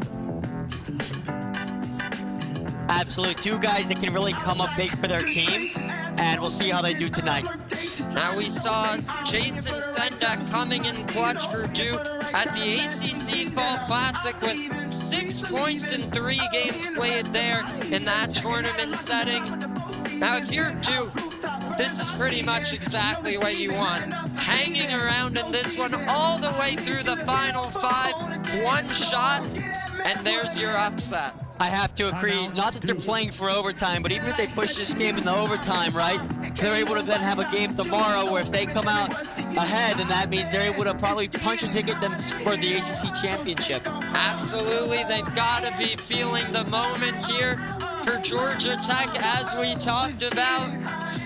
They've got a chance to lock up the division, but they'll need at least 1 win to do so.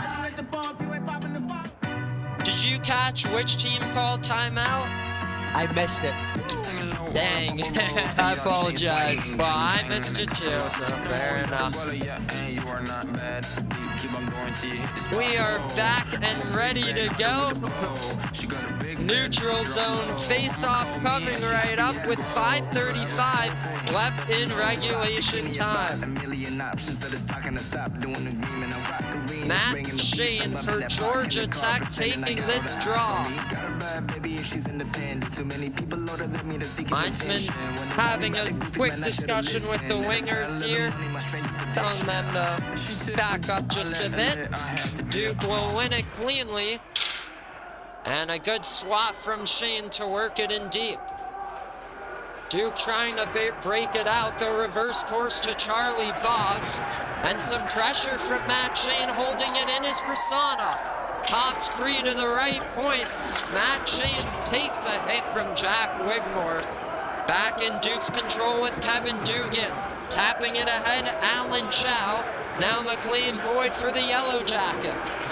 This one hops over the stick of Greg Steckel, and an icing called on GT.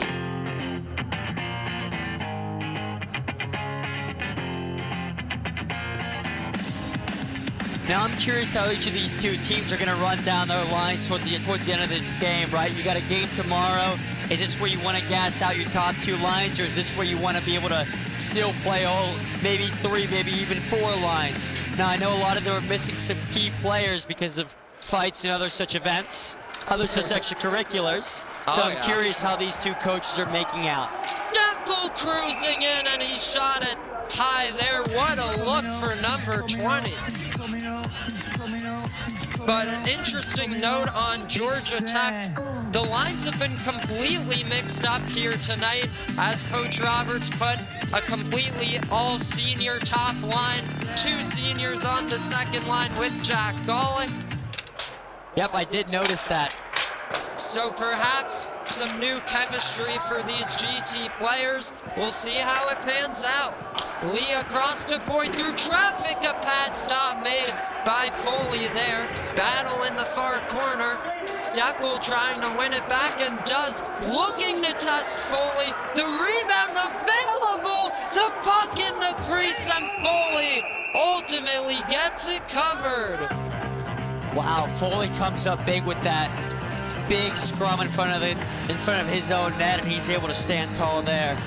That was Persona with the follow-up chance. Foley got enough of it. That puck was sitting immobilized free in the crease. Eventually he found it and is able to get the whistle. Now I will note Matthew Shane was picking at it, but it looks like Duke didn't want to have any little bit of a scrum there. They wanted to keep playing this hockey game, maybe a little bit cleaner.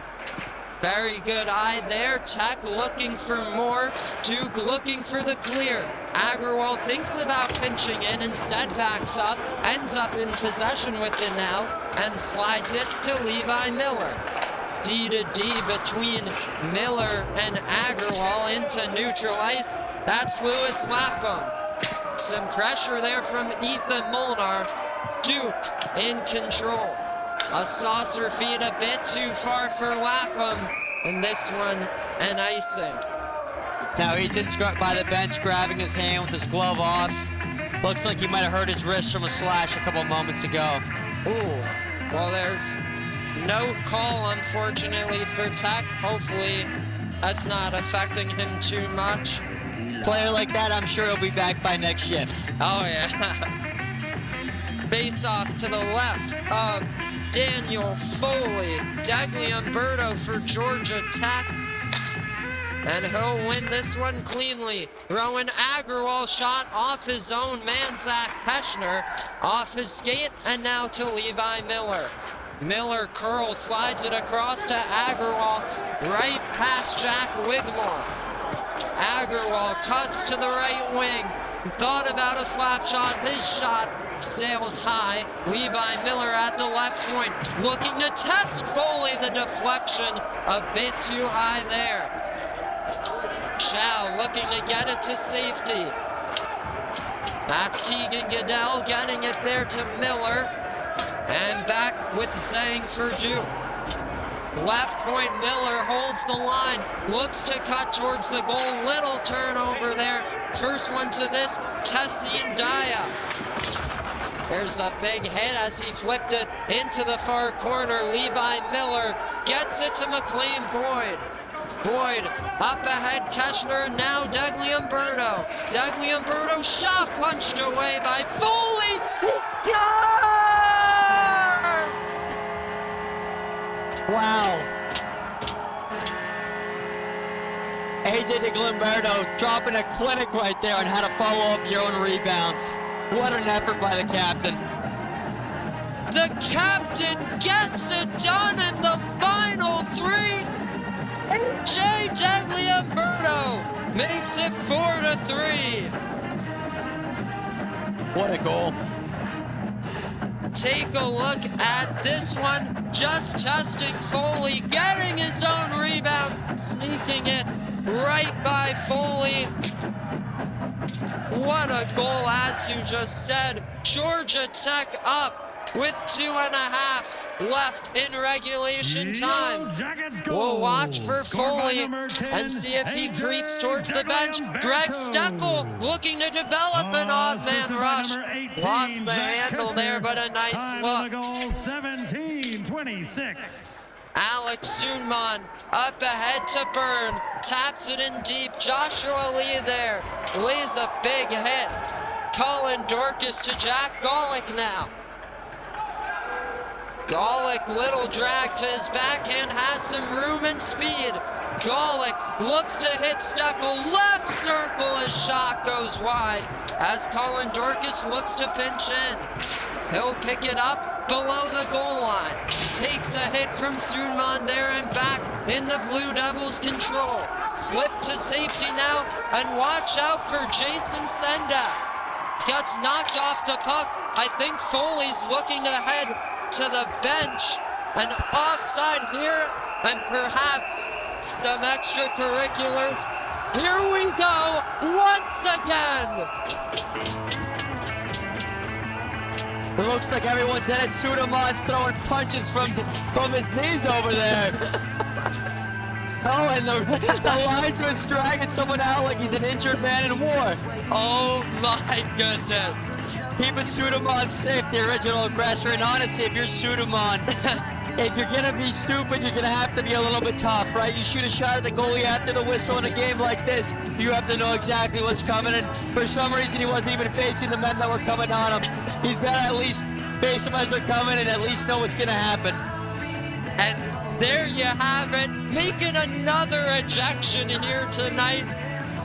I mean, this is quite an ACC matchup, but who knew it would translate onto the ice? And with a school filled with the smartest kids, you'd imagine you wouldn't be leaving the ice with your arm up in the air like, what did I do? I feel like it's pretty obvious there. Well, he's not gone yet, but that door is wide open, inviting him to the hallway. Jack Golick thrown out for Georgia Tech. Now, I guess I said Jack Golick would make the score sheet. I didn't intend it to be this way, but the crowd is eating it up. They're gonna get Sunman out of the game as well. Unbelievable shift. 1:28 left in the third. We saw Daniel Foley looking to go to the bench. That Duke possession was offside, and so we'll probably see him as soon as they end up in control. Now, I'm sure the fans ate it up, but the referees, I think they might want to go home, right? This game started late to begin with, and now it's ending even later than they originally anticipated. Well, they're trying to get the best handle on it as possible. Sunman still really hasn't left. He's just hanging out there by the door. Now, you would think a guy like that might figure out what's going on. You might know that you should just go warm up the showers now because there's 1 minute and 30 seconds left. At best, you get another shift, but you might as well get an early start in the shower before all your teammates come in.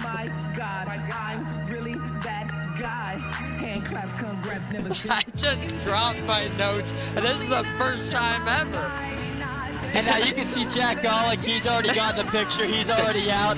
His teammates, Colin Chambliss, already greeted him with open arms. Oh my. Of course, Blake curating a great music. Has the fans bumping. Now, Jack Golick, of course, phenomenal goal scorer, as we've talked about, but it should not be forgotten. He loves to get in there and go rush to the aid of his teammates. Not surprised to see him out there. Absolutely. He's always the first one in those kind of situations. I'm not exactly sure. I guess the referees really right below us are still talking it over. And I will note that as soon as this game is over, and if Georgia Tech ends on top, that massive beer pyramid that we see on center ice, that thing's gonna be gone pretty quickly. Oh my. And the engineers are still building it up. I will say it, it's quite nice. They're doing a great job. We saw last week Kennesaw would not have any of that. They kept knocking it down after every goal. Was pretty funny, not gonna lie. It's more fun to let it build up, I guess. Yeah. I'm just shocked with all this commotion. We haven't seen it fall yet. We haven't seen it fall? Not once? I mean, we might have seen it fall. Maybe they just built it up that quickly, but I would have imagined that play would have ended somewhere around there, so. Oh, wait, yeah. Yeah, did it fall and then come back up? 'Cause Oh, I've seen the glass over there. She shakes a little bit. She gives. But maybe they're just celebrating because they just rebuilt it. That could be, but also I didn't hear any loud noises. Well, the fans were electric, so maybe that covers that up. Only thing missing right now is the band, I think. If the band would have been here. Oh, so good. But Blake is definitely keeping us entertained with the music. Oh, yeah. He's doing a great job as always. Foley joins the partner there in Sunman, keeping him company. I feel like Sunman has to be holding on to some hope that he's not getting thrown out, because he's just been standing there for minutes.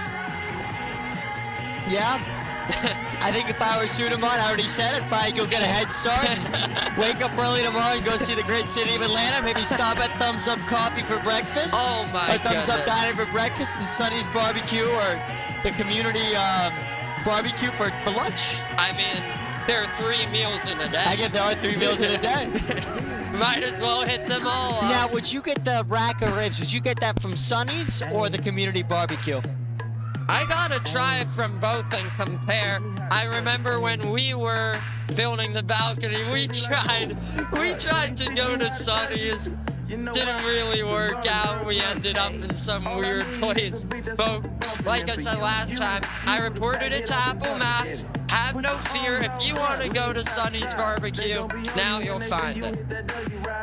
Thumbs up. Gotta get the French toast. We always talk about I've that. heard it is quite good. Yes. Absolutely. We gotta stop by there once they put that jersey out. Say hello. Oh, absolutely. Film a little special there. Jack Gullich. A 5-minute major and a disqualification for fighting. AJ spent a lot of time this game talking to those referees over there. I suppose it comes with the responsibilities of being captain. After the whistle. The old, you're almost like a carrier pigeon. You go back and forth, and Number 20, Greg Steckel. 2 minutes. it all gets sorted though. Well, we have been waiting for a long time on this one. 5-minute major and a disqualification for Golic fighting. already gone. Coming 18, Suderman still waiting on the official call. And I will say, by the nature of it being a close game, everyone's staying, right? Minute 30 seconds left. I don't think any fans have really left. It still stays just as thick as it was in the first. Kind of nice to see. No matter what time it is, you gotta finish this amazing game. Minute 30 is a lot of hockey, right? We have Foley probably is going to get pulled in the next couple seconds here, so. I'm interested to see what the referees decide on, because the location of the ensuing face-off is absolutely massive for Duke. Absolutely. I mean, we could end up with, right, a 4-on-4 situation where maybe they pull their goalie, make it a 5-on-4. Who knows? For sure, for Georgia Tech, you really hope, obviously, it's as close to Foley as possible. I believe we may have our answer now. Sounds good. I will say there were a few innocent and probably many guilty on that last play. As we have a few heads in the sin bin now. So Steckel in for Tech, Daya for Duke. Steckel, of course, who's been everywhere on the score sheet. Oh yeah, absolutely. What a nice backhand goal to start off the scoring for Georgia Tech. He's played really well as a forward this spring. Started the year out as a defenseman. Swapped to the front end here in 2026, and he's been lighting it up. And absolutely seamless doing it. Great job, Greg Steckel. I tried to see if he'd look up. I think the atmosphere is too good for him to hear you. Absolutely, yeah. And for those who don't know, the penalty boxes are to our left and right. They're right here. We've got 3 officials talking it up with the Duke head coach. 1 linesman at the GT bench, and now the rest of the crew following suit.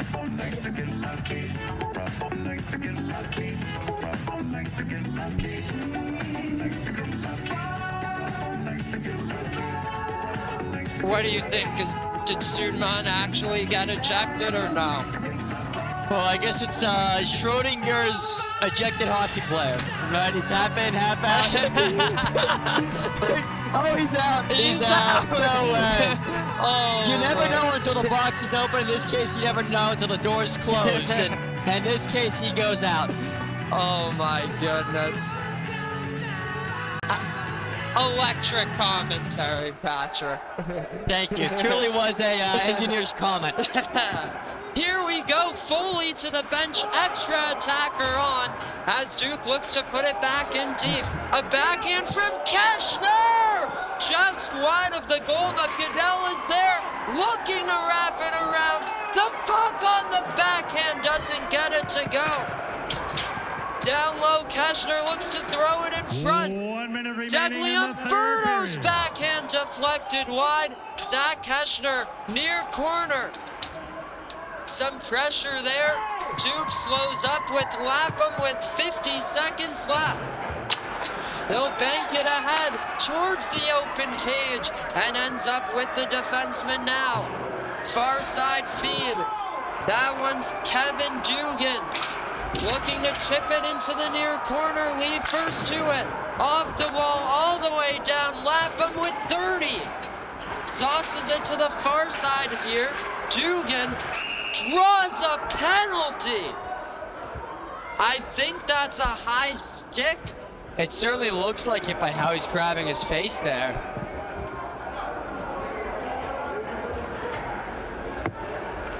Yeah, Kevin Dugan looks like he's in a little bit of pain there as he straightens back up. And Keegan Goodell goes to the box. Not very happy though to be in the sin bin tonight. Well, here's your opportunity if you're Duke. 21 seconds left. Win this face-off, and let's see what you can do. Yeah, 6-on-4 hockey being played here. It's a little bit tough if you're Georgia Tech, but thankfully they stood pretty tough tonight, so hopefully they can finish it off now. Degliumberto versus Dugan. Dugan wins it. Right point. Looks to creep in. Goal line looking for the centering feed. They get it to the line and a shot goes wide. The rebound looking to wrap it around. Final 10. Held into the zone with 5. This one broken up with 3. Georgia Tech holds on. A 4-3 victory over Duke on Friday night. What a big Georgia Tech win here. Wow.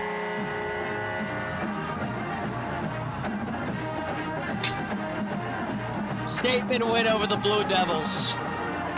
Oh my, after a 1-0 Duke lead, after 1, Georgia Tech opens it up in the second period and finishes it off with 3 minutes to go in the third.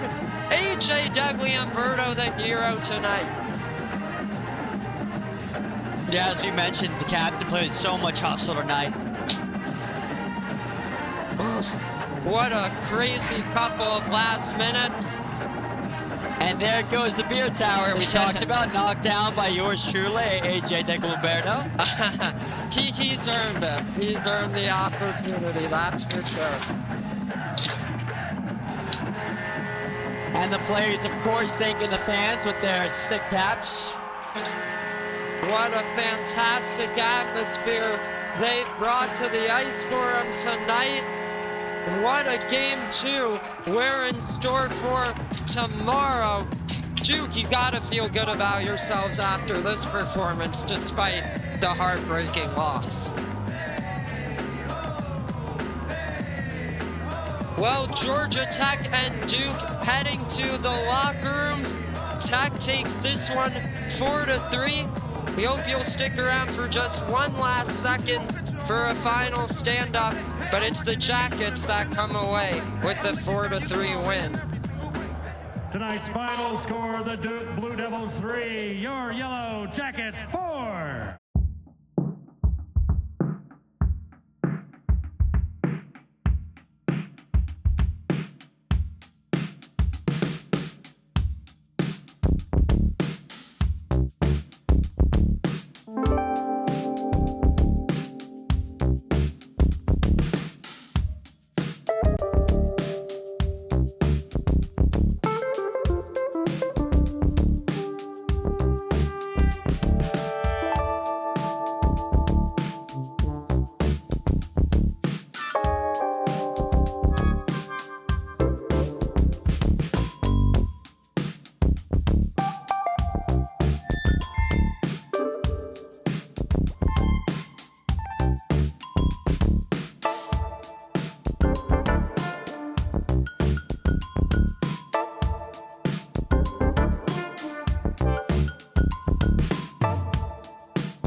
Wow, what remarkable.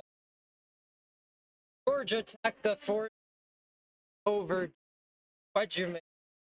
I think that was probably one of the most exciting Georgia Tech hockey games I've maybe ever seen. I mean, you had it all, right? You had every part of it. A comeback game. You had big hits. You had big time goals. Back and forth the whole time. The last go-ahead goal came in the last couple of minutes of that third period. Excellent shot. You had the fans involved. You had the fighting. You had it all. So I think, yeah, certainly one of the most fun games I've ever seen. Amazing matchup. Lucky we got game here to. But before we saw, just want to thank you, Patrick. Last season, little happened. Now it's time. Day one, you with early broadcast some of the as this developed. Built this phenomenal balcony, led the project. Yeah. I mean, you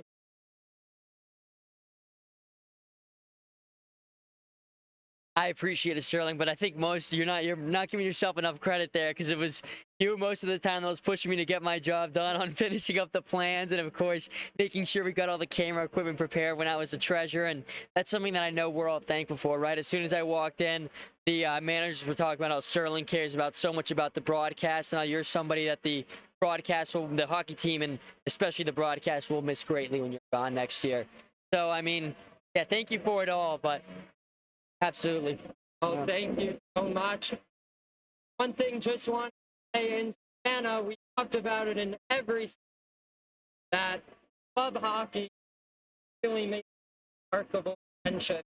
I mean, it was a dream come true. Meet a friend, played hockey, but it turns out that season we went through a lot. He helped me out a lot. Well, it was great to watch friendship better. Thank you again for everything, and thank you for coming out here. Yeah, of course. I had a great time. Thank you all for being here, and yeah, thank you, Sterling. Got any fun? Just go Yakets. Georgia Tech, the 4-3 for Duke. We'll be back here. Thanks for tuning. Good night.